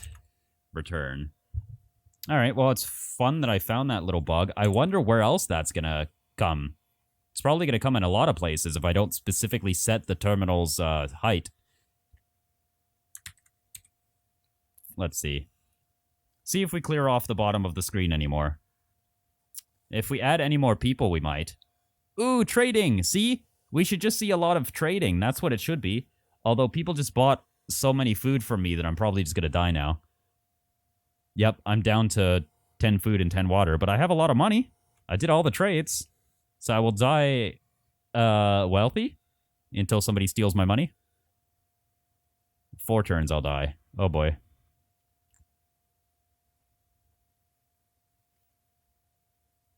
Ooh, 8 turns. I found some food from some other person's body. I might actually survive to the end this time. With money and... Oh, no. Nope, John Geese is going to beat me on water.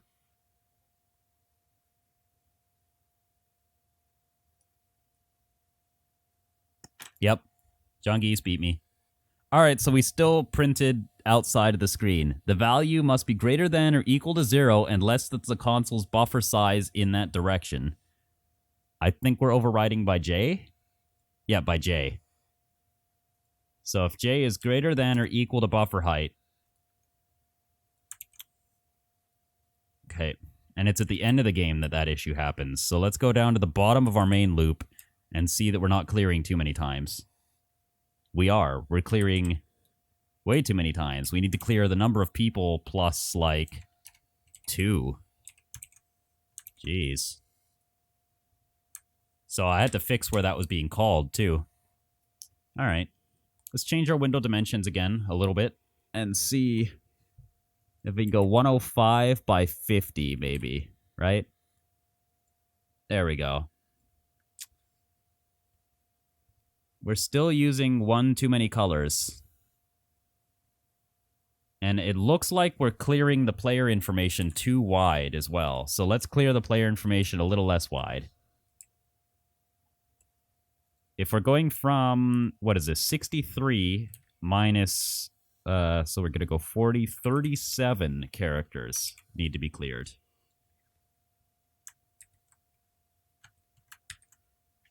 There we go. Now we should not be clearing from the right to the left of the screen again. Now we get random colors every time we run the game. I love it. Don't you love these random colors?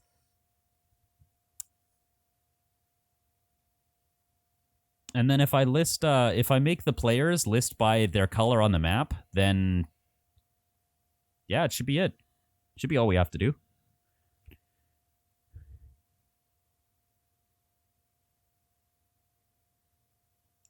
Let's see if we could do that. I'd never really thought of doing that, but I mean, there's no reason why not. I don't know that I could put a grid on the map because I can't draw any smaller than those characters, the plus or minus. I could use lawn drawing characters, but at that point, you know what I mean? I tried to put a grid, but I can't without using the terminal because you can't print 2 characters in the same spot. I'm just going to have to switch to actually using a graphics library soon and not using a terminal. Holy shit, we survived to turn 30. This is a first. 35. Wow. EB died of starvation at turn 36. We lasted 37 turns. We also crashed, but Visual Studio was not able to catch the cause of crash that time. It says the program executed successfully, but that's not possible.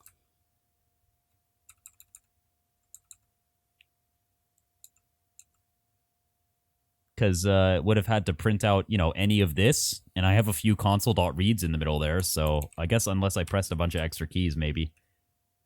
Yeah, might have pressed a bunch of keys. Oh, well. Show the results screen. Clear everything up. Show the player's stats per alive agent. Let's see. What happens now if I color them based on their color?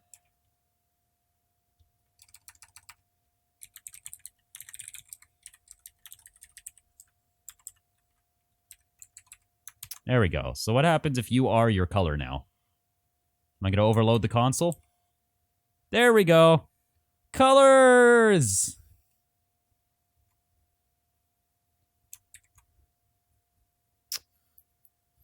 Yep. I think it's the best we could do.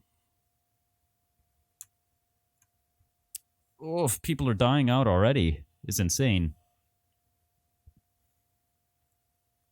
I gotta make sure that some of my colors I'm using for messages don't get overwritten. Like yellow.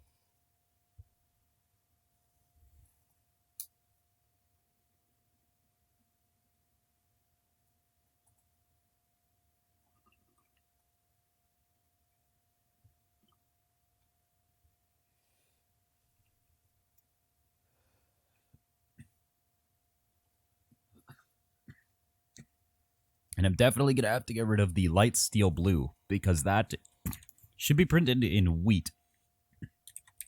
I need to conserve all the colors I have left, you know?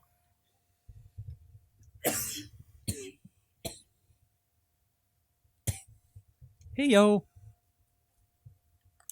Good point. I could make characters larger, but then they would occupy multiple spaces. And currently, it's possible for a character to occupy multiple spaces. In fact, it's possible for two characters to occupy the same space, because there's no collision. But we're getting some neat colors. And in fact, how many colors are we using now? We might be able to use 12 colors for our players. Let me have a look.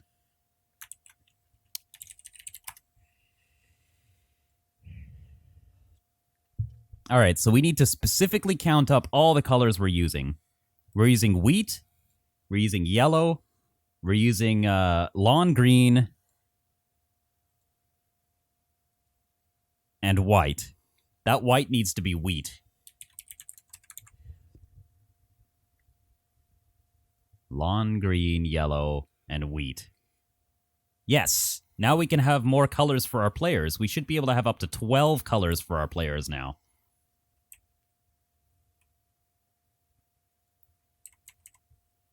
Which is right here. If j is greater than our colors.length. I should not hard code that.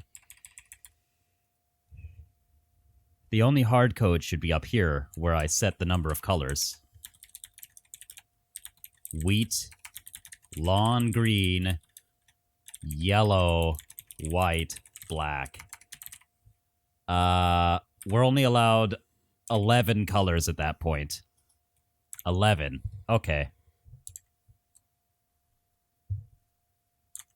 My god. I can use exactly 11 colors. My god. Yes, Zathers. Sure.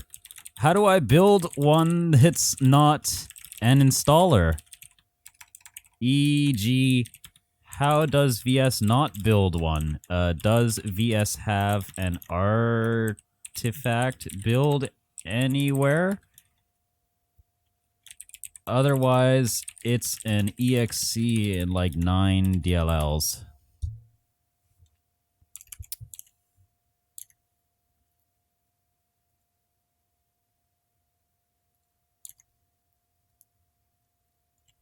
The setup project was fine.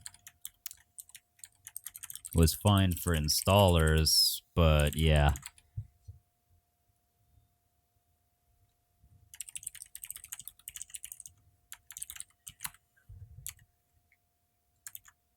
I don't know. Did we create diseases? Let's see. Oh, crap. We just, failed. Index was outside of the bounds array. How? Oh, greater than or equal to. There we go. These are the maximum number of colors we're allowed now. Oof. I need to make sure it doesn't pick, like, pinks. But it is picking the colors at random right now. So, I mean, technically, what it is that you guys should decide what colors you want to be in the population. and I, maybe the first 10 people to give me their colors define the colors for the players, and it'll just loop from there on.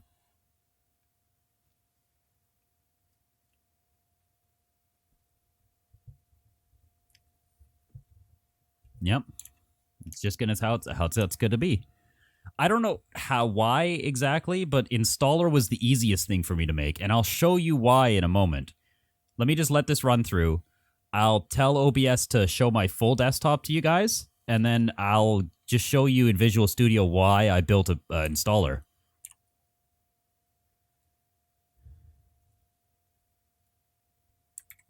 Okay, so here's Visual Studio, right?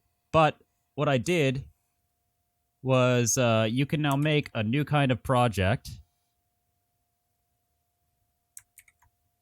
There we go. It's called a setup wizard. And that's what I don't get. I can make a cab, a setup wizard, a web setup, or a setup project. It's really easy to make a project. It's not easy to just build. When I build, it makes these stupid debug exes with a whole bunch of PDB files that are gigantic.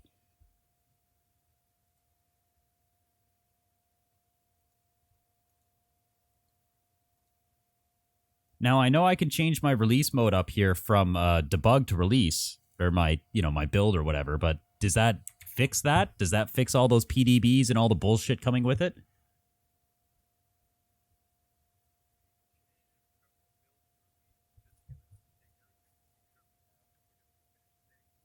Okay, so what am I going to do about the fact that it's a million PDB files? In fact, I don't see a check mark for symbols here. How do I turn off symbols?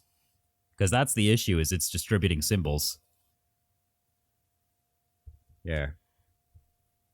Let's just have a look around. Assembly settings are that's fine.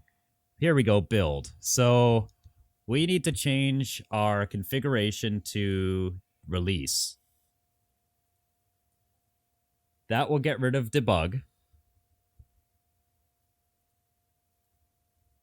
And then will that also give us a bundle anywhere? Where's our bundle? Let's just try and build it under release and see what happens.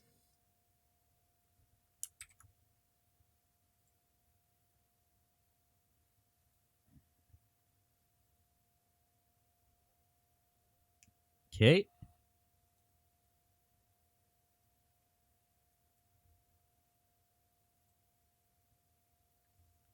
There we go.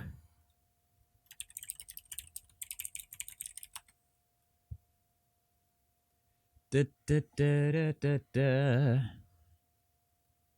All right, now I can put up some pieces that aren't installers, finally, because, yeah, that was annoying to have to give people installers. I didn't want to. It just was the easiest way to build the project from what I could find.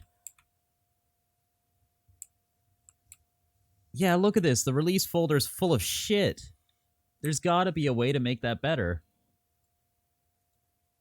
Let's try... Yeah, but why does it have to be a million files? There's got to be, even the installed version generated by the setup is not a million files.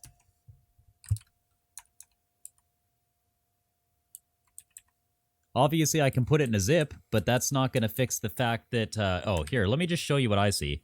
Look at this. This is kind of ugly to give somebody all of this. And that's why, you'd normally have it as an archive. Of course, I could just build it, but that's not going to fix the fact that it looks like shit. Also, they don't need the vhost file, and they don't need the PDB, so I can get rid of those two. But they need the rest of the files in this folder for the most part, right?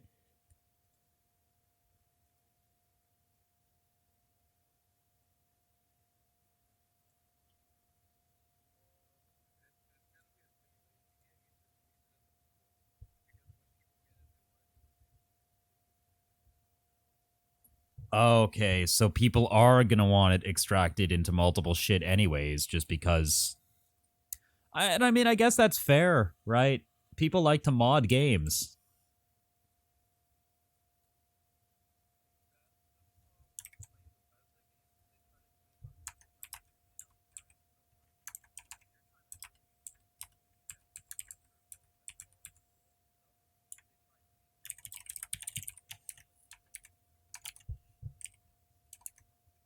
Yeah. This will be 0.2 because we actually made some significant advancements here. Win32 release. Hello. Dash alpha. How would I was doing a dot, I think. Economy test dot version. Dot win32 dot release. Yeah, there we go. Why are you in pain?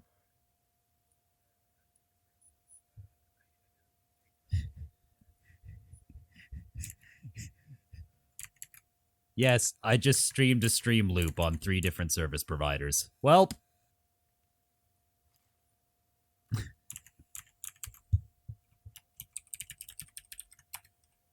Stream loop. Let's upload this new release. GitHub.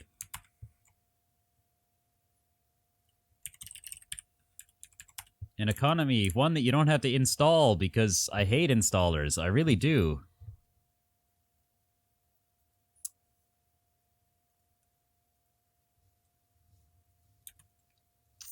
Let's see. Using exactly 16 colors because Windows.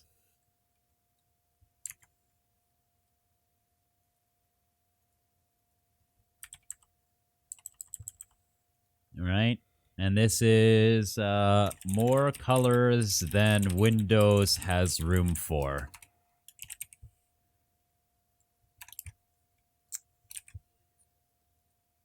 It is very descriptive, in fact, and it definitely doesn't put out the fact that I'm upset or anything. I think it's extremely subtle, and I think it'll go over well. I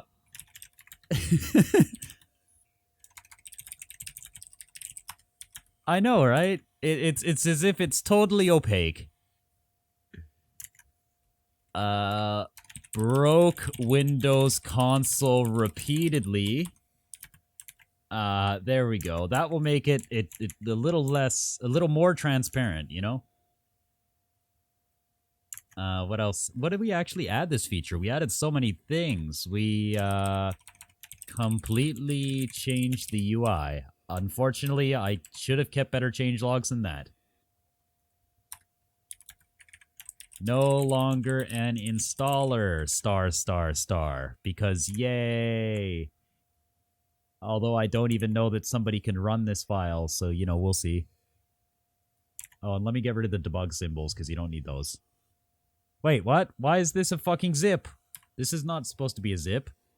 Or wait, yeah, it's supposed to be a zip, but why has it got an exe in it? That's not what I zipped. Okay, there we go. I had them going somewhere else. I had them going specifically to the debug folder. My god. This needs to go into the economy test. And this is the V.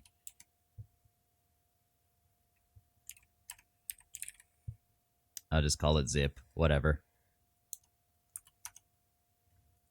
And put it in the economy folder. There. Oh, whoops. I put it in the source folder. You can't see any of this. Don't worry. You don't want to see any of this. It's absolutely terrible. I just did it again. My god, I'm dumb.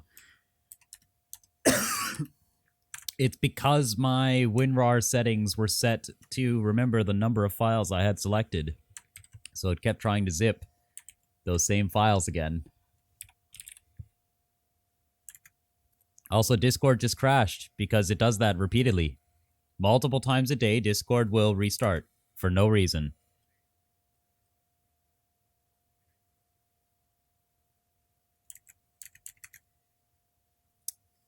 Zip, copy. Files, backup. What was I doing? Oh yeah, open shared files. You have to do that or else sometimes it will get mad because Visual Studio is still using those files. Here we go. That's finally about all the shit that I was meant to send somebody. Attach binary. Attaching release. This is a pre-release. Boom. There we go.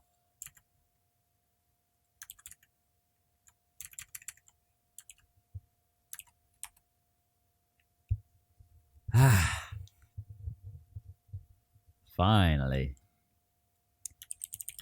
There is a release. As files. No setup. Also 12 colors.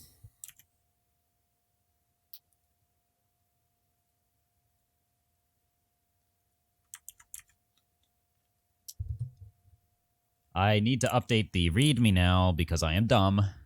I always end up having to update the README literally on GitHub because I forget to update it with my changes.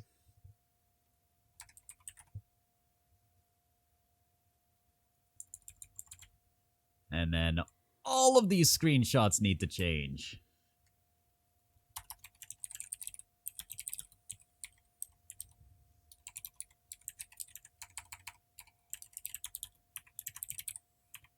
Did any of the agents' behavior change?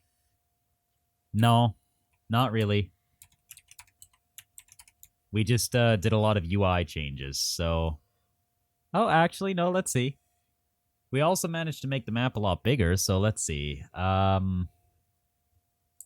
We have colors. Map objects should have properties such as their size. Oh, we didn't do that yet. So, update readme to match v020 alpha.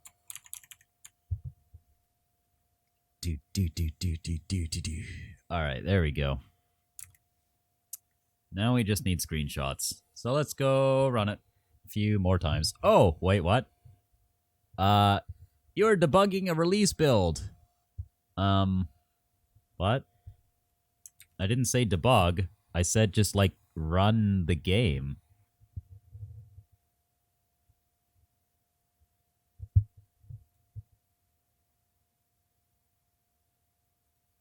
Okay, well, that was retarded. I need to change back to debug. Clean the project. There we go. Now I can launch.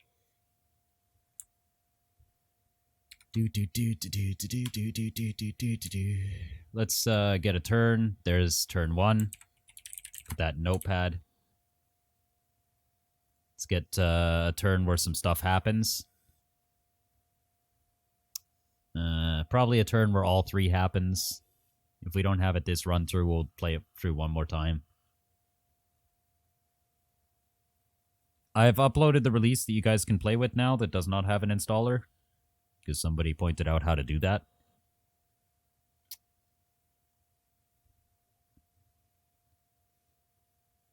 That was a fairly nothing happened that time. Let's try it again. Let's try this one. One of the people is an invisible color. That would make for a shitty screenshot.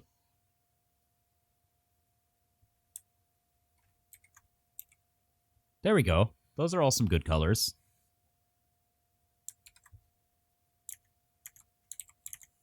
So there's one. Now we want some people... Oh! Damn it. What's that? Yet the terminal bit of it is completely unnecessary. Really, all you need to do is look at the display method of map. If you rewrote that to use a graphics engine, this would be an economy for an actual game. That's it. Like, the rest of it actually works.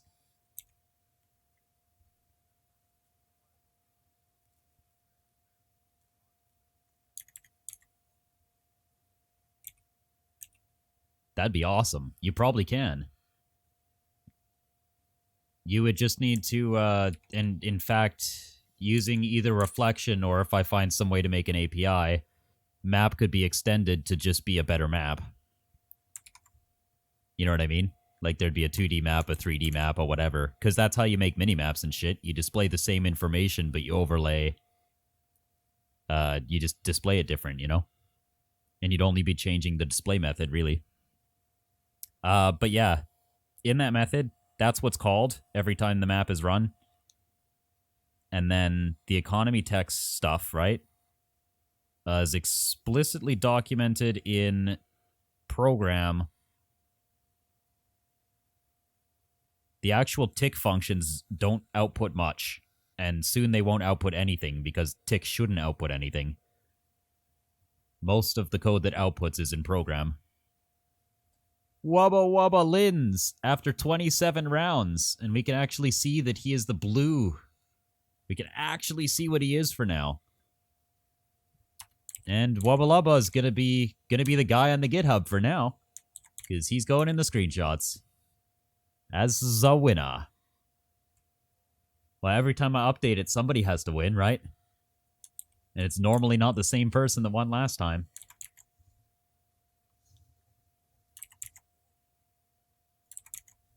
See, people don't realize how quickly this has gone, really.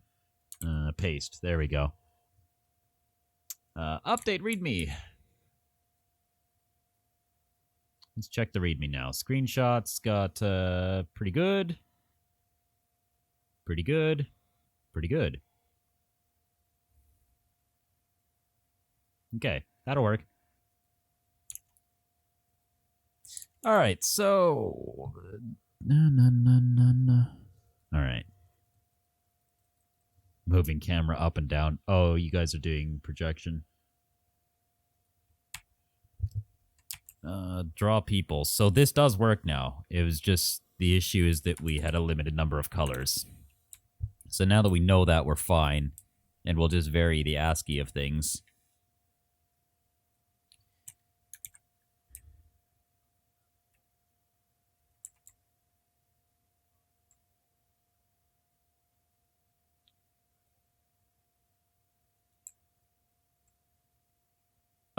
Market can be instantiated multiple times, and agents can be members of multiple markets.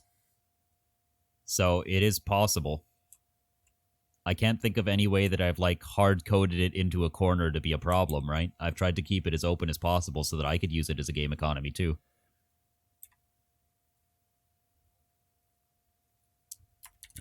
Prints a colored representation based on C to ASCII. And I guess I should link as well the documentation, because I do use Doxygen. That's why these are all certain ways. Color used by C print, or I could just do ref print colored. I don't have to do C unless I want them to read the entire... Or it's related, but it can't be... Yeah, if it's directly used. Also, this is public. Doesn't need to be alphabetical. Does it?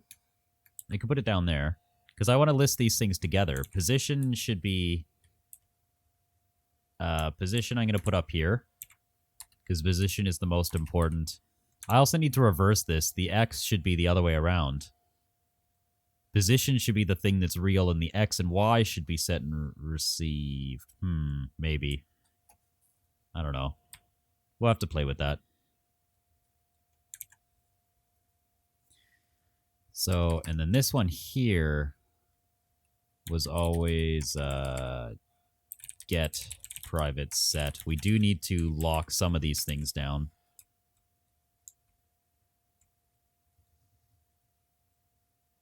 Get neighbors is a function. Color is part of print colored. 2 ASCIIs at the bottom. I'm okay with that. So now we're just going to go through and see. It's assigned by register, huh? Okay. If register assigns it, then it does need to be set. Can I make it internal set? And still satisfy the requirement? There we go. Because I don't want it to be public. Yeah, it doesn't need to be set public. Can I just make it internal? Let's see. There we go. I was like, yeah, there's nothing public really that's accessing it, so we don't have an issue there. And then there were 2 more style cop huge style cop things I wanted to fix. Let's just run style cop again and see what happens.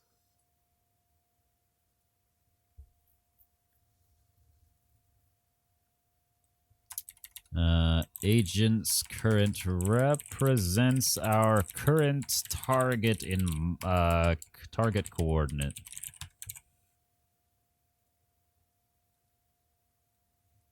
Again, this is one of those things. So I didn't know if I could get away with making this internal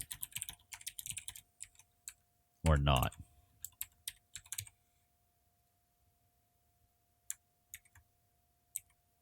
Yes. Yes, I can get away with making the market internal. Is it ever accessed by main, I wonder? Only at the end of the game could I think it being accessed by main. Let's run this through one more time and see what happens.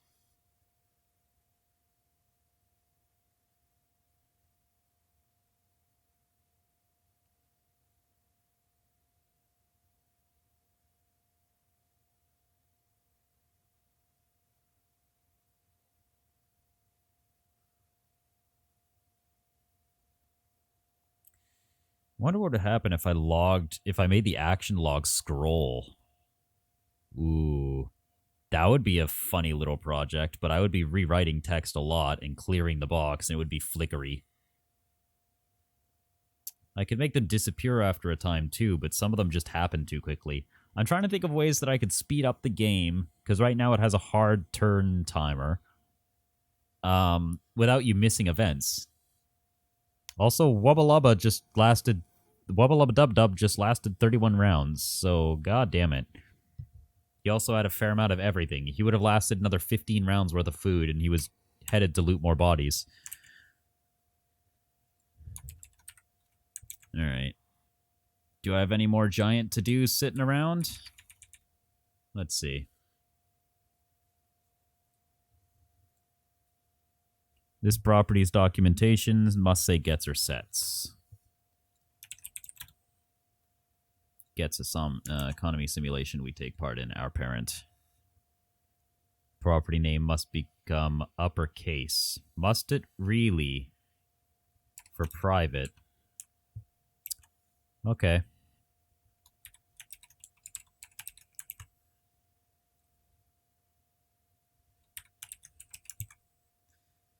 There we go. Market.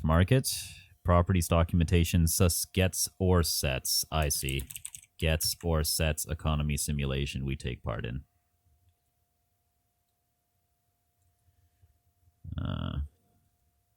All fields. Properties must be placed after all fields. This is where it gets a little silly. So we'll see how I feel about these. I may or may not actually fix some of those errors. The ordering of things is silly. Invalid spacing around the closing parentheses.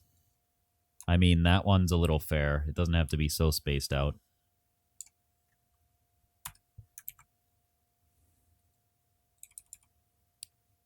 Closing bracket must be on the same line for a list.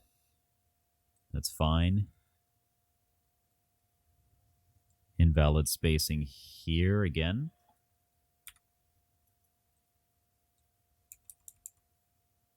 No documentation for loot. Is there documentation for tick? Yes, there is. Action. Searches the bodies. Searches the bodies of past nearby. Not sure about writing documentation like this. This is something that I could definitely still work on. It's how to write documentation better.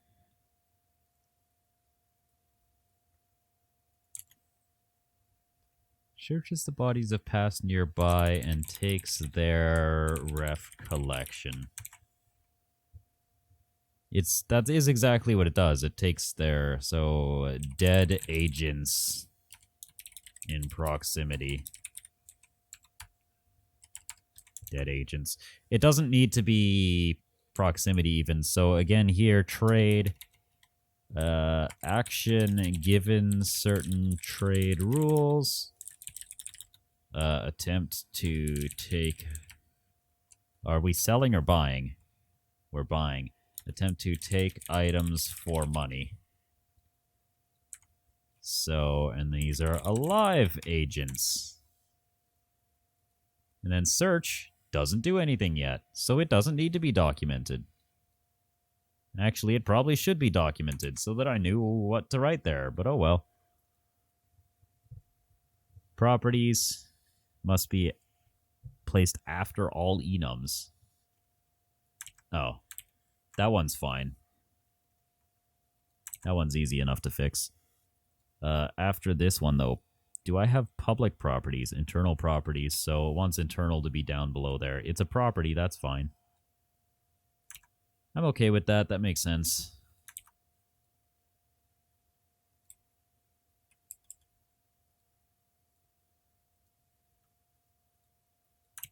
Does that make it a lot happier?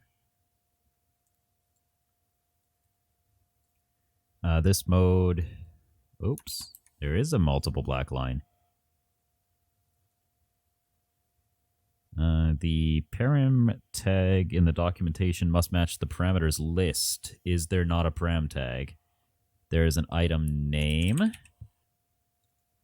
Name of item to create and an amount to add. That is a good point because we've changed how that works because that now uses a database. So sometimes Style Cop is useful at catching some documentation that I haven't changed.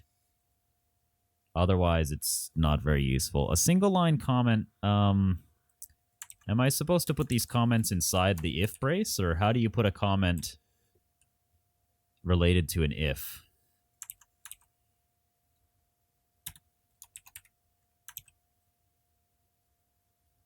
Like related to a specific event inside there. Yeah, apparently that's how you do it.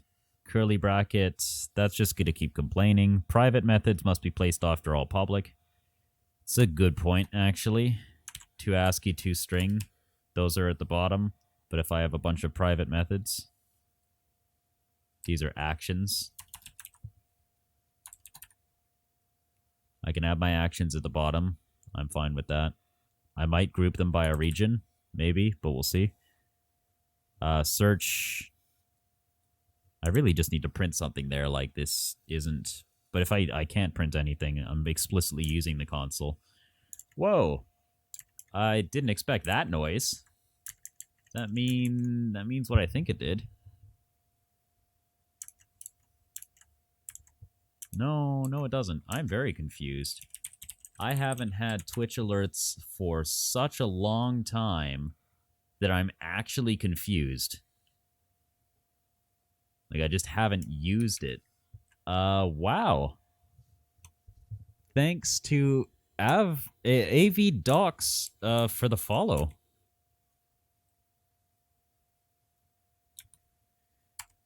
Alright, I'm gonna do this like this for now, and put a nice big to-do. Why is search not a thing?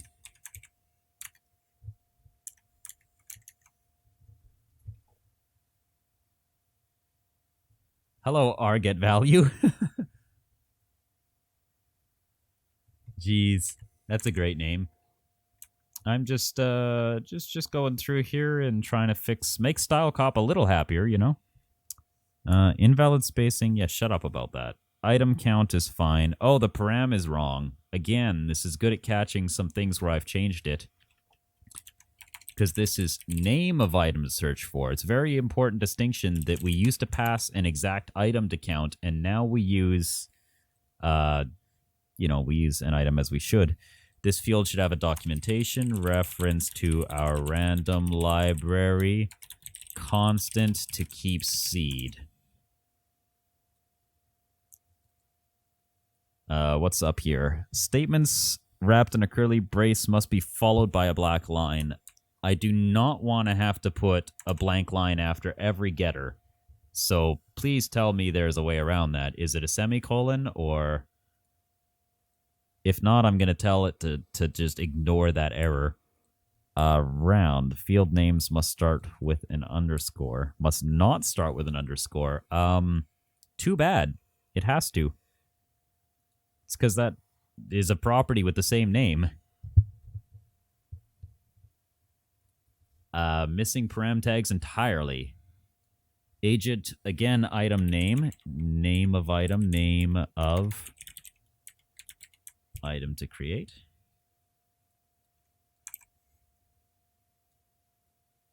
How many more do we got? We're actually making StyleCop fairly happy. We only have 60 issues left. And I mean, blank documentation is actually an issue. So I can see why it would make like 10 issues for that. None of this is documented whatsoever because all of this was written recently.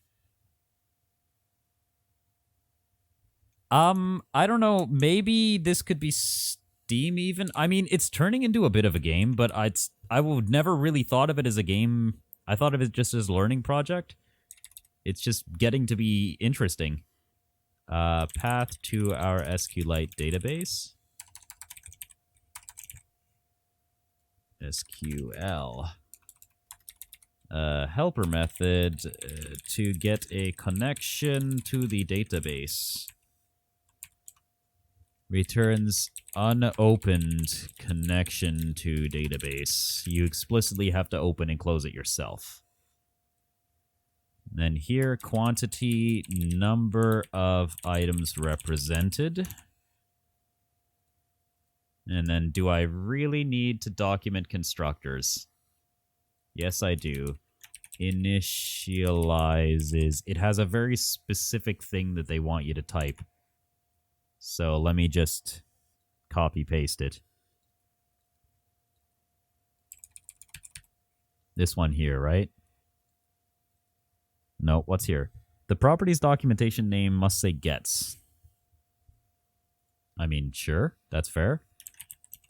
Gets the path to our SQL database.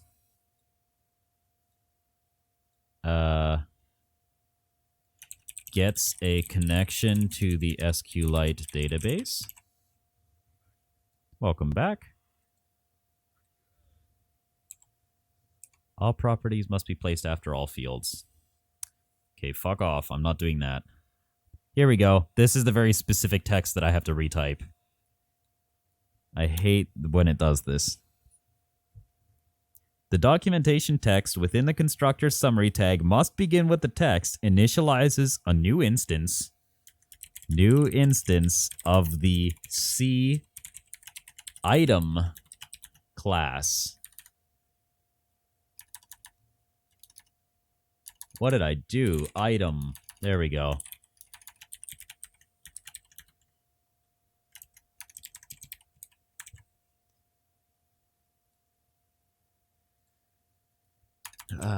From a database template. Name of item template in database. SQL is a scripting language used to query a database. An SQL database. There are various kinds. I'm using SQLite. It has its own sort of variant on the language with a lot less features.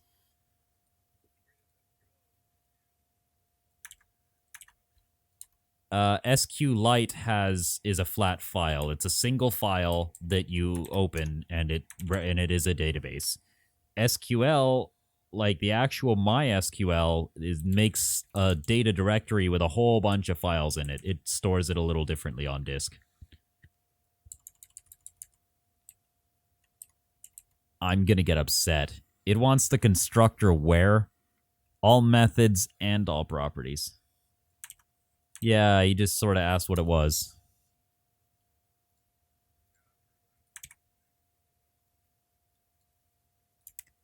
Now what do we got left?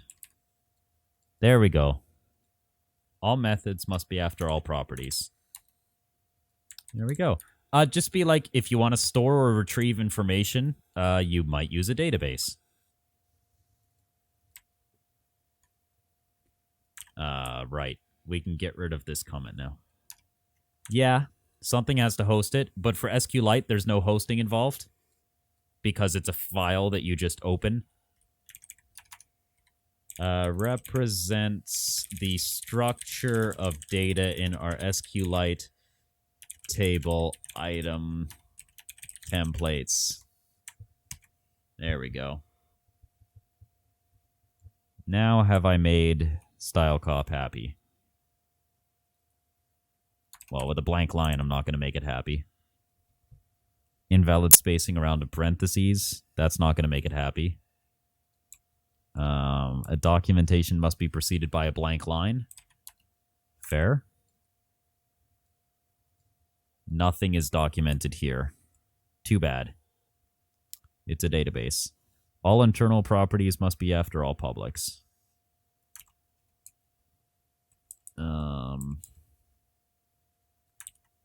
Okay. So I mean it goes there.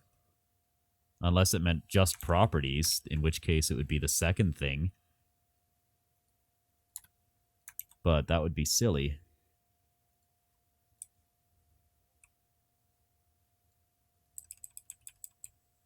Yeah, item template can go to hell. We had one error in map. One error in map. Public and internal fields must start with an uppercase. Oh yes, we didn't fix this. This doesn't have to be public. We do need to fix that. This needs to be private set and internal get. Or no. What do we do with map objects? Yes, it's internal to the map. Nope, it's public. Agent uses it, and that's not internal. The map, however, can probably be internal.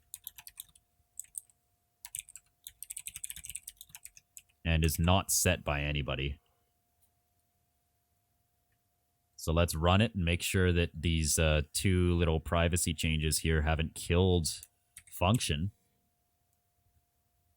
There we go. Once agents are still able to trade, we'll know that we haven't killed any function. But we would have crashed by now if we had. Alright, we're fine. No trading, but whatever. It's just because nobody wants to trade. Nobody spawned with enough stuff to trade.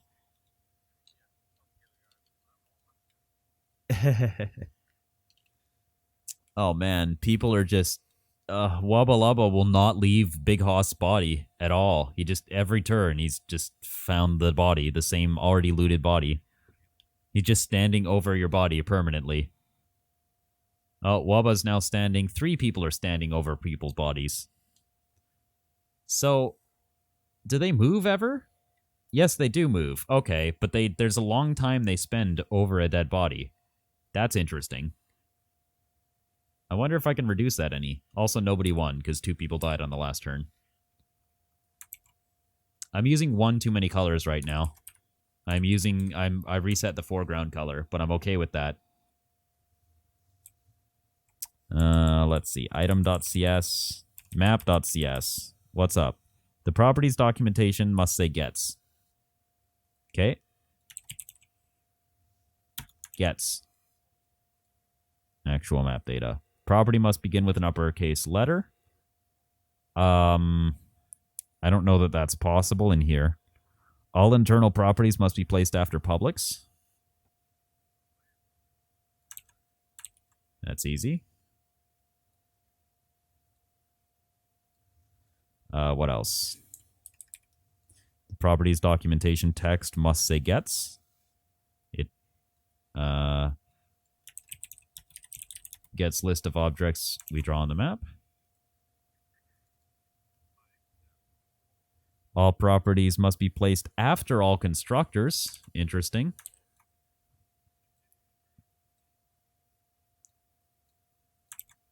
Let's try this again.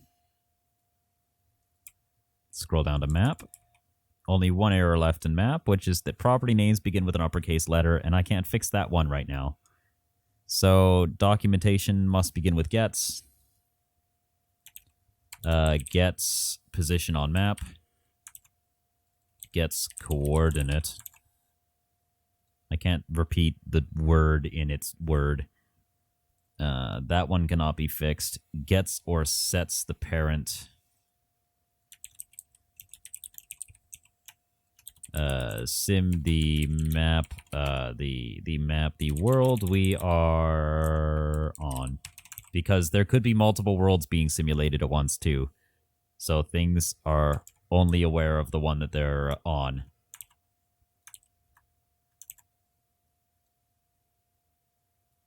Does position go at the bottom, too? I think it does. Yeah, let's see if that makes Style Cop any happier. The thing at the bottom that's bitching about all of my files? Yes. Okay. Because, same thing. This must parameter name. Oh, God. Yeah, I don't mind it because it is finding some stuff that, like, I hadn't documented correctly. So, I can't even bitch. The maximum area to search, maximum radius to search. Distance is a radius. All properties after all fields.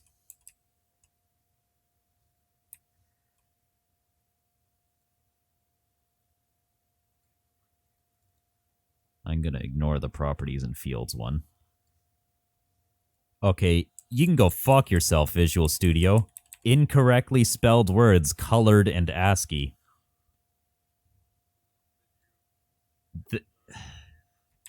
No, they're specifically references to method names, so it's not even possible. It's supposed to ignore those. Which, yeah. Yeah, it hates me. If a statement pans multiple lines, the opening curly brace... Oh, fuck you. I don't want to put it on its own line. I don't want to waste a line for a curly brace for something that's going to get replaced next version.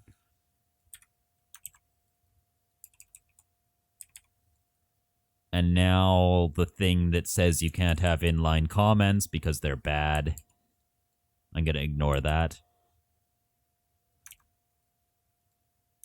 I guess I'll just put the hack line.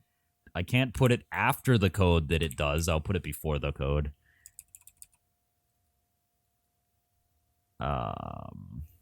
Here we go. Distance is undocumented. I'm not going to document the method distance in vector 2. I'm sorry. Nor am I going to document X or Y. In fact, I'm not going to document any of vector 2. I'm rude specifically to vectors. You might even say I'm prejudiced.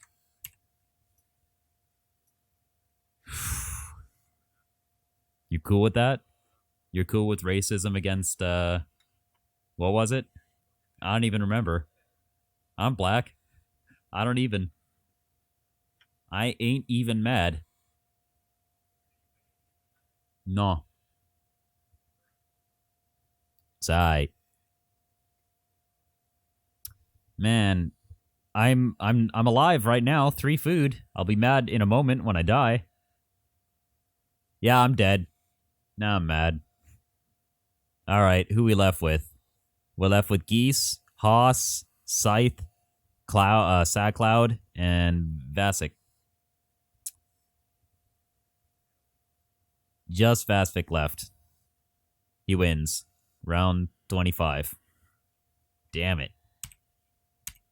Well, I mean, the simulation's running a little longer now, and we definitely have to submit the fact that we just changed all of the files again. So, tried to make Style Cop happy again.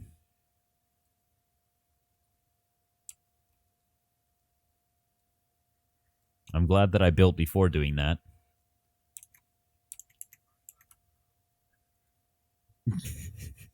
No kidding. Oh man, this is working okay. It's a little bit of weird. We've got a new version available on the GitHub for anybody that's just following along and wants a game to play.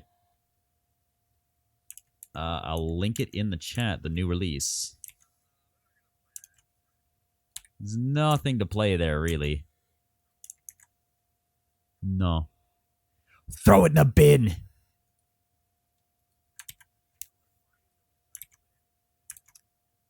Never speak of it. There we go. I don't even. Hello. Yep. Das Build.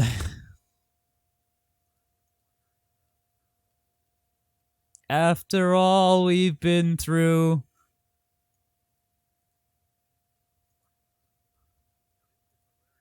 I don't know. I don't know songs. What is music? I don't new media culture. Garbage. Literally, this wrapper on my desk in the bin. Hello, Portland.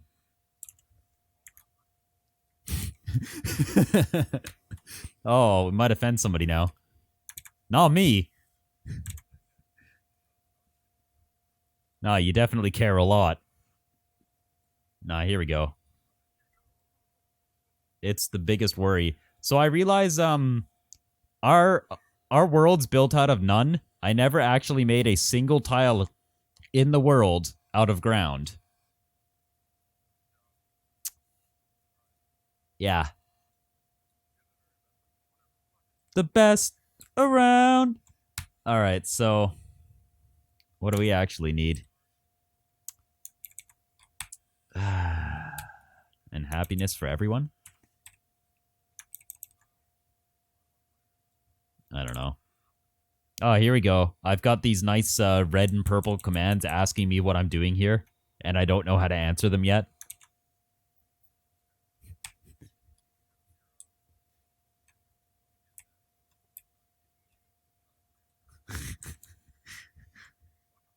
I'm trying to give you 3.5 arguments, and you're not working with me.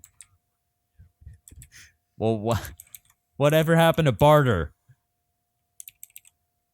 All right, so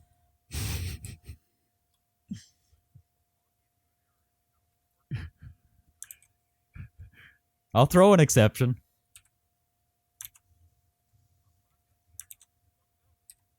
God damn. I realize that like right now this is a really sad existence for these agents. They choose one random destination that is their purpose in life, and whether or not they reach there, they die. And they never choose a new destination. I gotta fix that.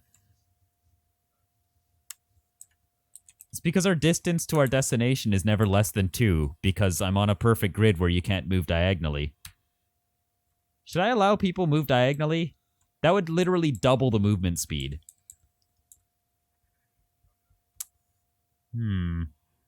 Yeah, fuck them. Oh, here we go. You can only move diagonally if you're also moving right.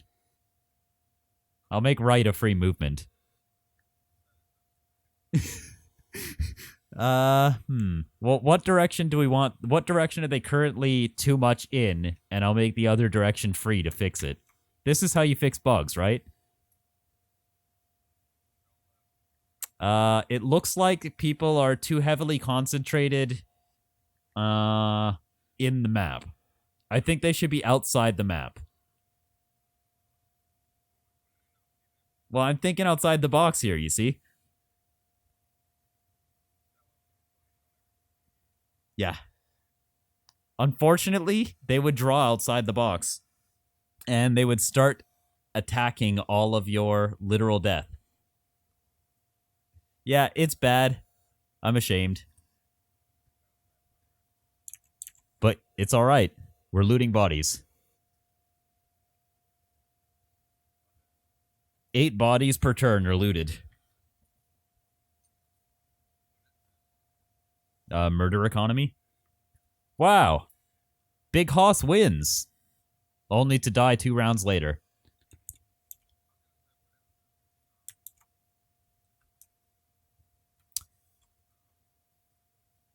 America? Yeah. Hmm. I mean, right now they take 1 bread and 1 water per turn. That's a little ridiculous, but yeah. So let's see. It's just bread and water.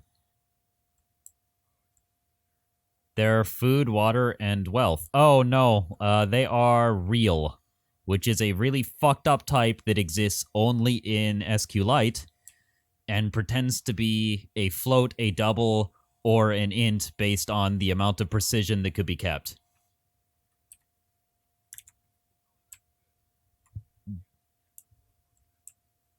Yeah, I should just be able to cast it out.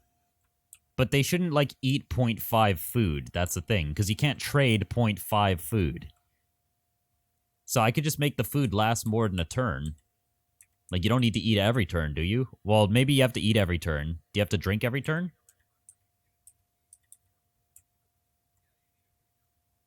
So you need to drink every turn and eat every 2 turns. Just fuck it. Private bool 8 last turn equals false. Well, I could have done anything else. Literally anything. If 8 last turn.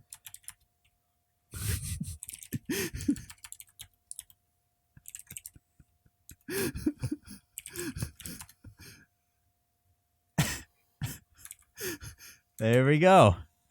If we didn't eat last turn, we eat. Otherwise, we set 8 last turn to false. We never set it to true. What? Why am I doing this? Because I don't know.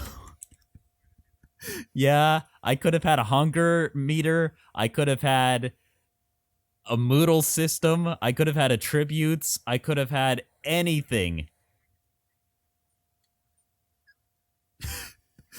Oh, yes, manipulate bits of a string. I should manipulate the character of a string and go up and down the character sequence based on the mood. Wait, but then that would actually have a use because I could render what they were, literally. Damn it. That would be too useful. That would be their ASCII representation. Literally their Moodle. It would be an embodiment of them. It would also be enough to recreate them. It would be their repper. That'd be too useful. In fact, that's what Python's repper is just a string representation of all the bits. Oh, god damn it. Wubba Lubba wins with, like, everything. Alright, I wasn't even watching if people were consuming food. Let me just watch that again. I wasn't even looking.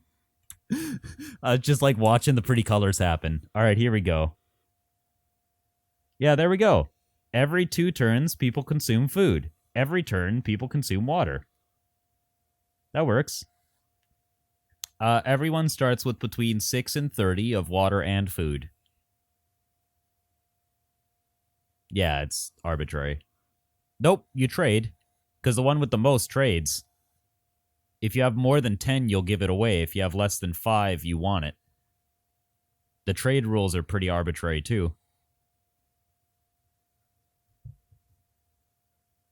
It's arbitrary.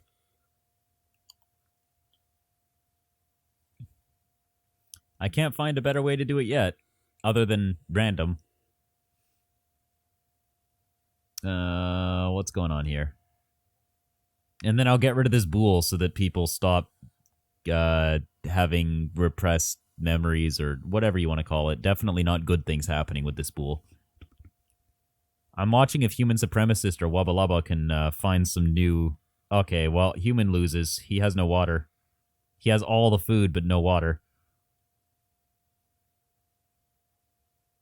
There we go. Wubba wins.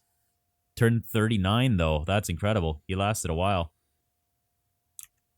So our simulation's lasting a lot longer.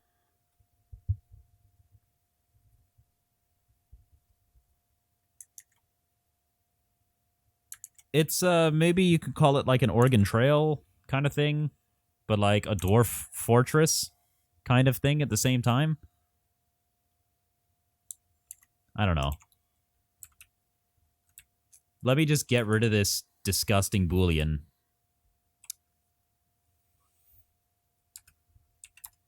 Private. Private float calories. And they will start at 100. And this will be, we'll be able to work with a more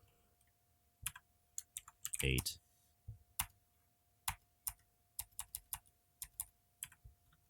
Whoops. The hell am I doing? Scroll down to, here we go. So, if calories less than 10 and bread greater than 0, food, then seed -1 breads. Also, the seed function is just fucking stupid. I need to actually have direct inventory access at some point. Yes, I am seeding -1 bread. Yep. Yep. Calories plus equals 50. There we go. So anytime we're hungry and we have bread, we eat it. This is to replace that bool. Yep. Although I think we never decrease our calories, so let's fix that.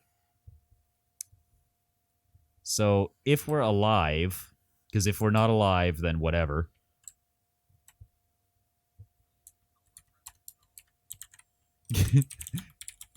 We will eat 33 calories per day.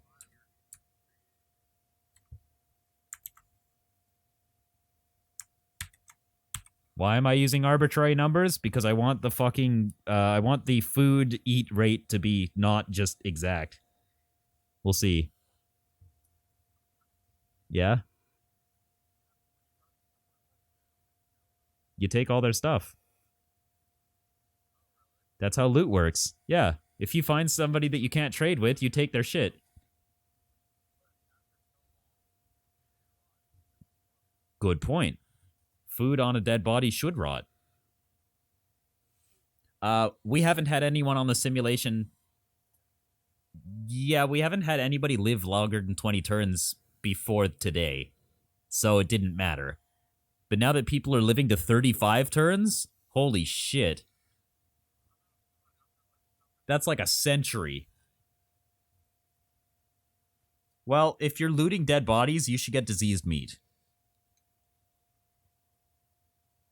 Like, decomposed bodies, not dead bodies. You know what I mean? Dead bodies, not dead people. Dead bodies when the body's just dead. They start decomposing. Hello.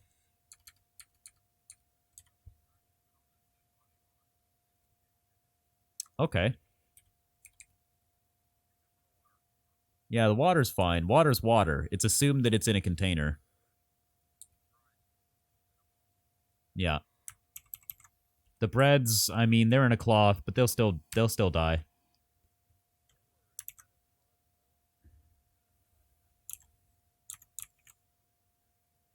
Hey. Hey. Hey, listen.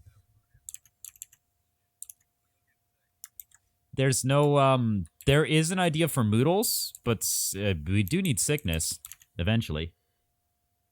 I am good, and you?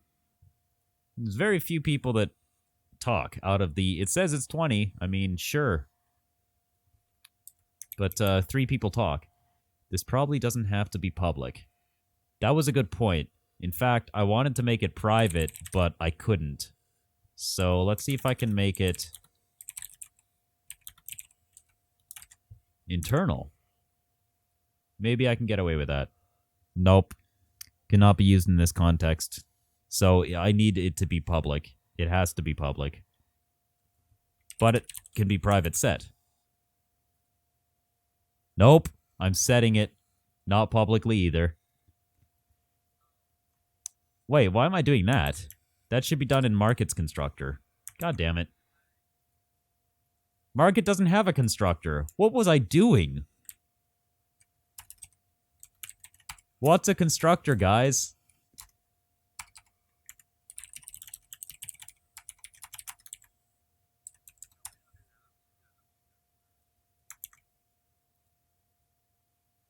God damn. As I'm wondering why I was publicly setting it. Right, it works internal. Does it work private? Or do I use it externally? I don't know if I use it externally. Yes, I do. Okay, so it needs to be internal with a private set. Whoops. And then the system random, I mean, what are you going to do?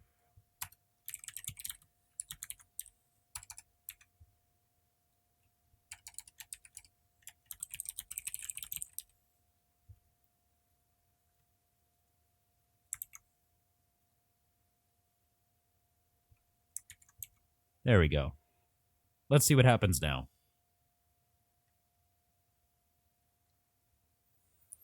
Now we should be able to run through here and just get a... There we go. People are actually trading now. Westerman's trading a lot. Holy crap. Westerman just traded all his money away. He's at -1 money. And he still died.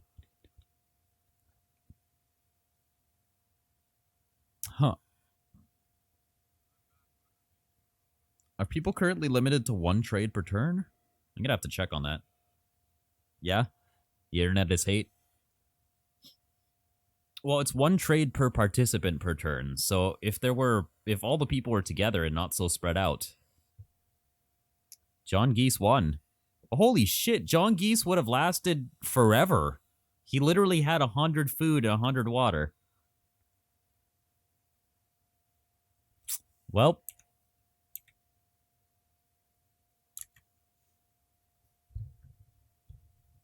I speak like an American? It's kind of funny. I'm not. Satisfaction. Naming inconsistency. Everything else ticks, the market steps.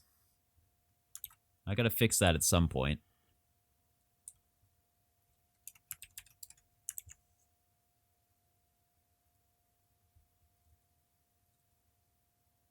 Alright, have we changed any of this? Calories. Amount of food energy we have.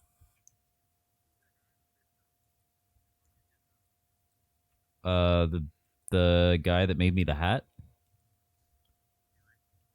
Yeah, he's the guy that made me the hat.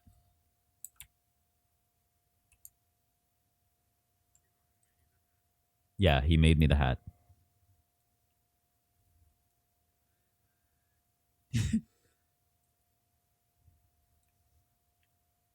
Bracket must each be placed on their own line. Bullshit. There we go. Market. The constructor must have a documentation. Shut up. I'm tired of documenting constructors. Gets. Also, internals must be after public. Okay.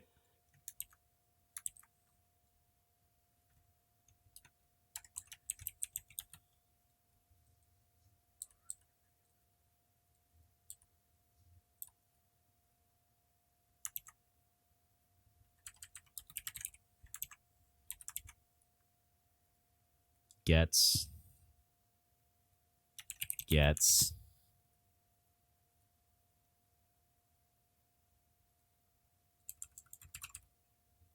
Go down here.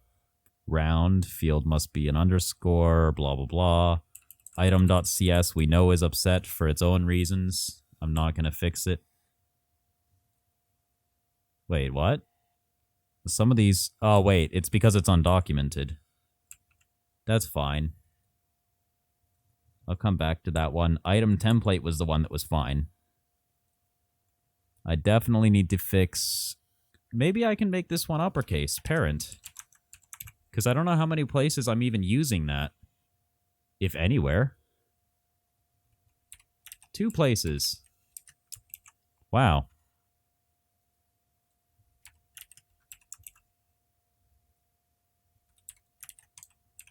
Hello.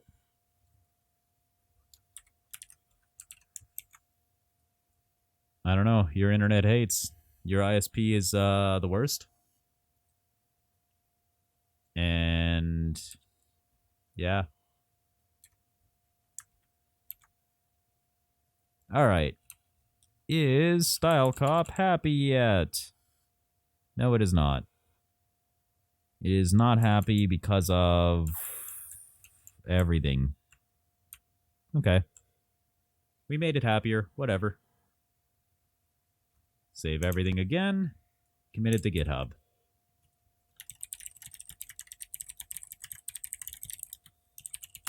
Yes. Real descriptive commit messages. Refactored some stuff. Eventually, you get less specific, especially when it's only your own project. If there's other people working on it, yeah, I'd get more specific and I'd keep my changes separate.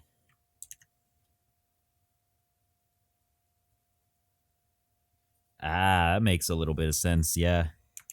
See, there's so many people that join, but not many people that say anything. It's a real shame, real shame. I did not check, because I should. How is this going? Yeah, okay, it's going just fine. There's not really anything happening on the YouTube side of things, as always. I mean, what are you gonna do? Yeah. The last version crashes. Interesting. Definitely need to look into that.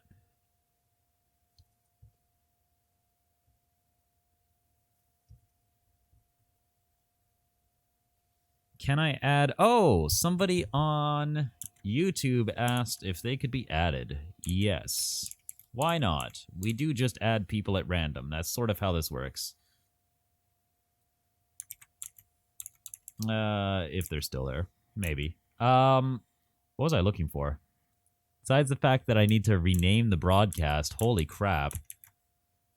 This is day 2 of game economy programming in C#. Hashtag gamedev. Of course, I can't expect Restream to fix any of that, but whatever. I'm used to that.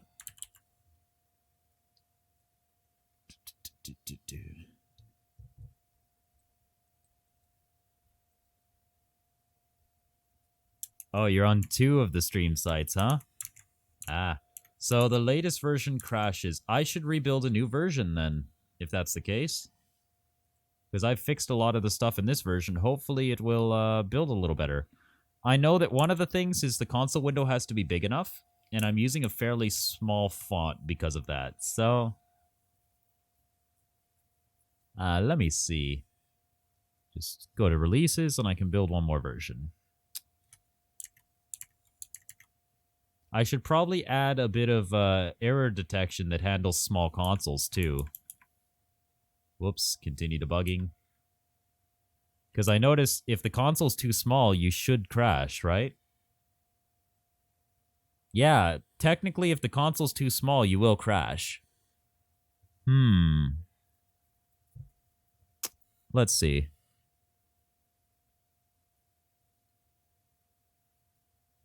If I start it again... Yeah, so see how my console doesn't have any scroll bars? The reason it doesn't have any scroll bars is because it's exactly this big. And I had to do that by right-clicking the menu and going to Properties and setting its sizes. So I'll fix that in a future version where we actually set the size by the program because we won't be in a console window, but for now, just resize your console to play it.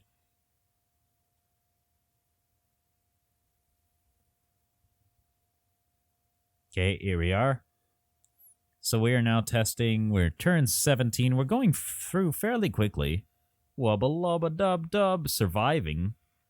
91 water and 5 food. He'll probably get through his 5 food first. Ooh. Ouch. Looted bodies all around. Yep, and Wubba lubba is gonna win. 1 food lasting him a little bit of time. Round 27. So I guess the next thing I can do as well Oh, we said colored map. No, we did colored map. That's done. So let me go look at the to-do. Have we covered everything that I'd put in the to-do before? More items, more map tiles, map object sizes, map tile size 1 by 1, maps generating items, river generation, water bodies. Okay, I can have a look at that.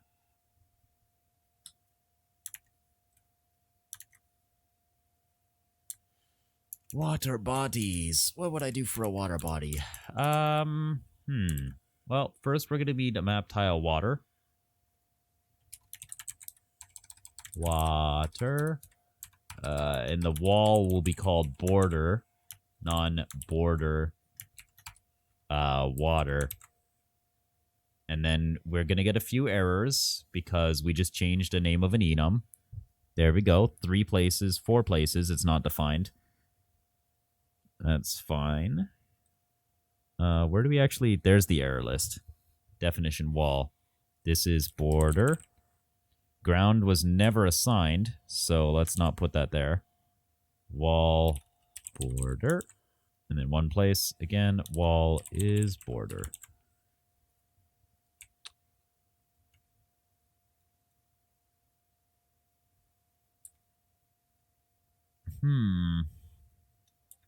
Then let's have a look at generate. I mean, currently people will move anywhere within the map that is a valid... But everything is valid. People will even move off the map if I give them the wrong coordinates.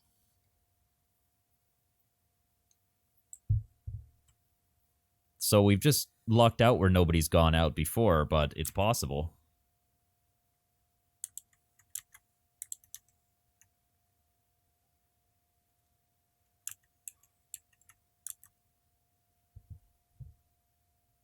How many websites am I streaming on? Just Twitch, YouTube, and this, live coding. So 3. I have enough upstream for it. That was just up to live coding to figure out what upload settings I had to use. And it worked perfectly after that, and like props to them for figuring out the settings. It was just fine. Just fine now. Map tile border, so we also want to add one for the map tile water. Yes, this should probably just be a switch.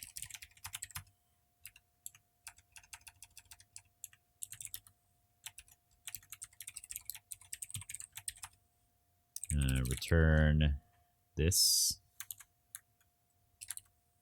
Whoops. Is that possible, or do I need to break? Do I need to break if they're a return? I hope not, because that would just take up more lines.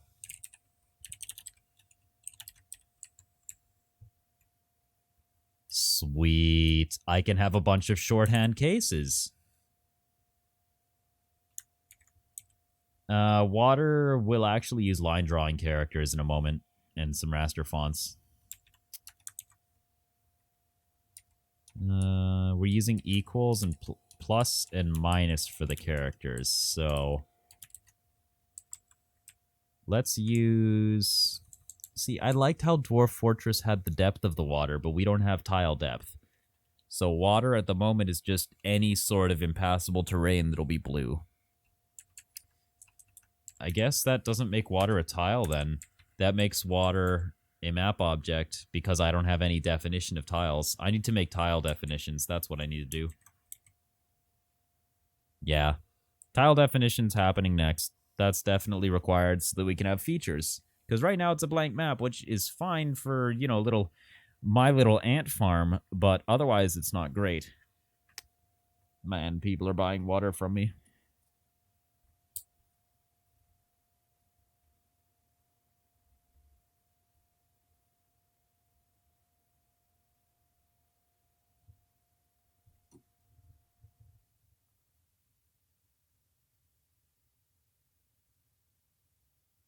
Windows plus grid plus texture doesn't equal possible, but SDL or something, OpenGL, actual graphics library, yeah. I could do it that way.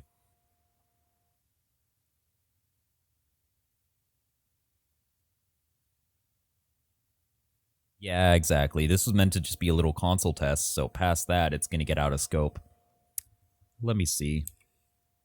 I gotta think about that one. It's gonna be interesting. Is like, where do we go from this? Do we add more features, or is it fine?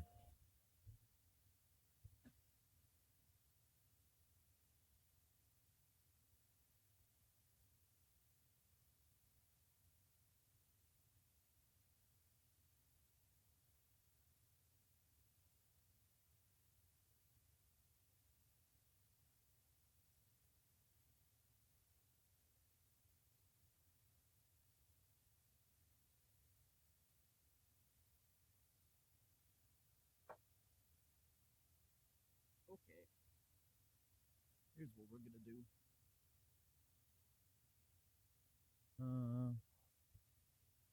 Here's what we're gonna do, since we don't want to take this out of scope.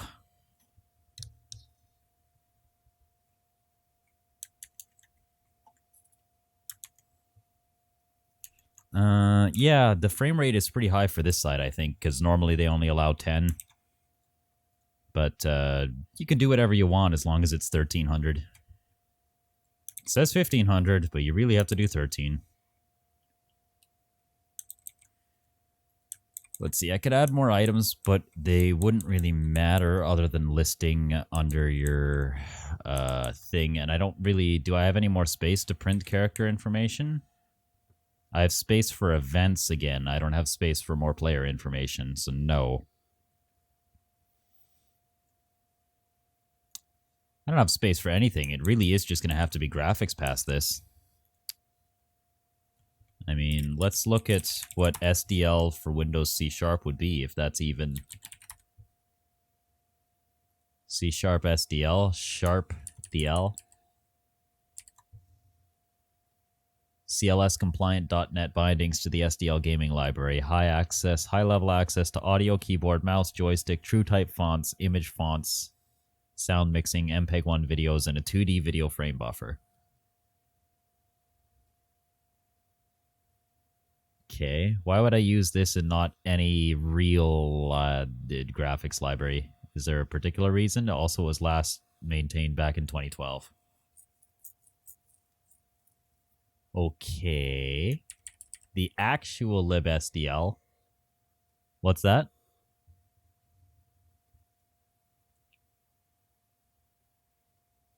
Yeah, I don't mind old software once there's... No, but see, it's been replaced entirely. Somebody made an SDL2 CS.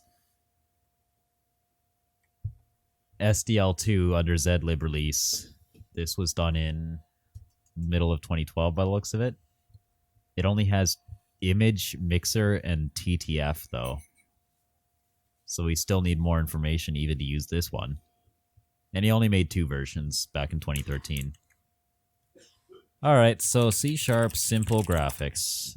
Are there console graphics even? Probably not, but we'll see. Okay, yes, there are. You can just draw graphics on the screen, and you don't really need access to Windows Form. So I could do it without doing anything silly. I just have to invalidate on every frame if I want to cause it to reframe.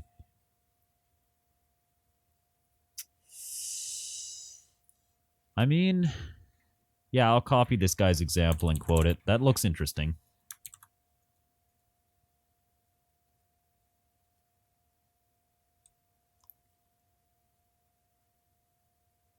And then let's try a new item over here that is going to be called Windows map. It extends map, and it's drawn by the window manager. And maybe we can get a map that's drawn outside of the console. We'll see.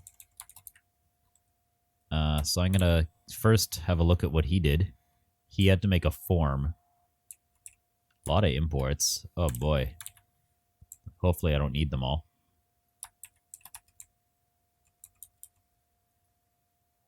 So you need a form.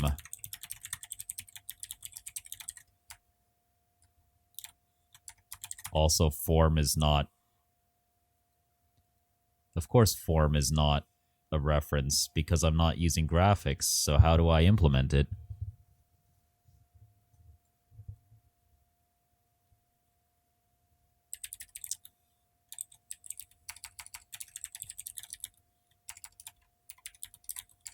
Okay, base. So that's how you override the properties, huh? Topmost, double buffered. No frame, maximized. With a color that you don't use. That's how you make it transparent, okay? Interesting. I'd rather make that the actual key green, but I can see why he didn't. Run new test. E.invalidate on paint. Okay, so let's have a look at this. If this is our form and it paints, and we just need to make a copy, or we need to actually create one of them, and then we need to have the generate function. But how do we implement Windows Forms without... Yeah, it's missing. Oh, nope. Visual Studio figured it out. It couldn't figure out the import, but it figured it out now. This file should not be referenced, right? Nope. Forms does not exist in this namespace.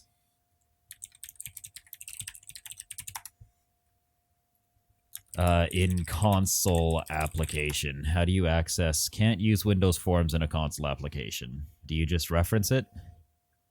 Yes, you do. Solution Explorer, add reference, Windows Forms. Okay.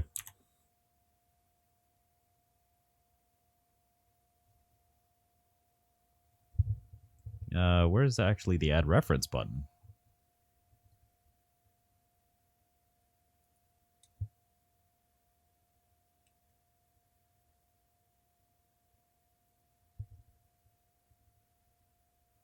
Oh, you have to add it to a project. I see. And then assemblies, Windows Form, system Windows Form. There it is. Forms 4.0. Okay. Is it now visible? Yes, there is. So we'll just make a form. Whoops. And we'll have map draw to it. This right here is what needs to be set. So if that's how we draw using graphics, that's going to be interesting. Let me just make a new form for now and see what happens. See that this even works. What is it? Form, map form, new map form. Let's just make it right at the top before this one even.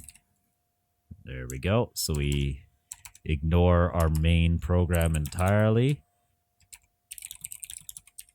Red is 0, and then we try and make a new form.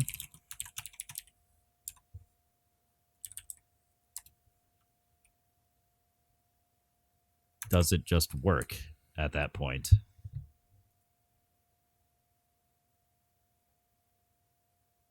No, it does not. How do I keep it open? Is there a run? It was application.run in their case. So how does that work? Application. Nope. Or is that something I need to import?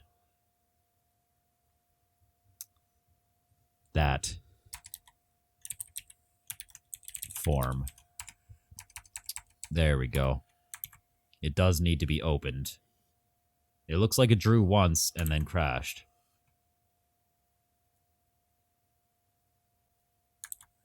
Yeah, drew once and crashed.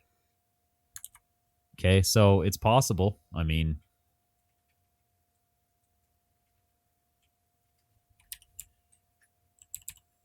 let's just get rid of this invalidate. Does it just do it once? No matter what, it does it once. Interesting.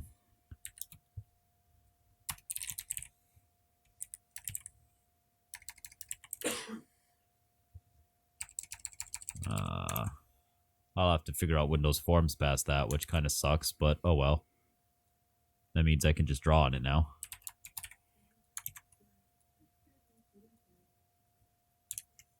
All right. And with that, I mean, I think that's more than enough progress. We've gotten to the point now where, well, color map, we broke the Windows console. We literally had to use a graphics library at this point because there's just no option to anymore. Yeah. We didn't quite get to feature generation, but we now know why. Literally ran out of colors. It should be good. Join me at 11 a.m. Pacific Standard Time as we break through economy slowly.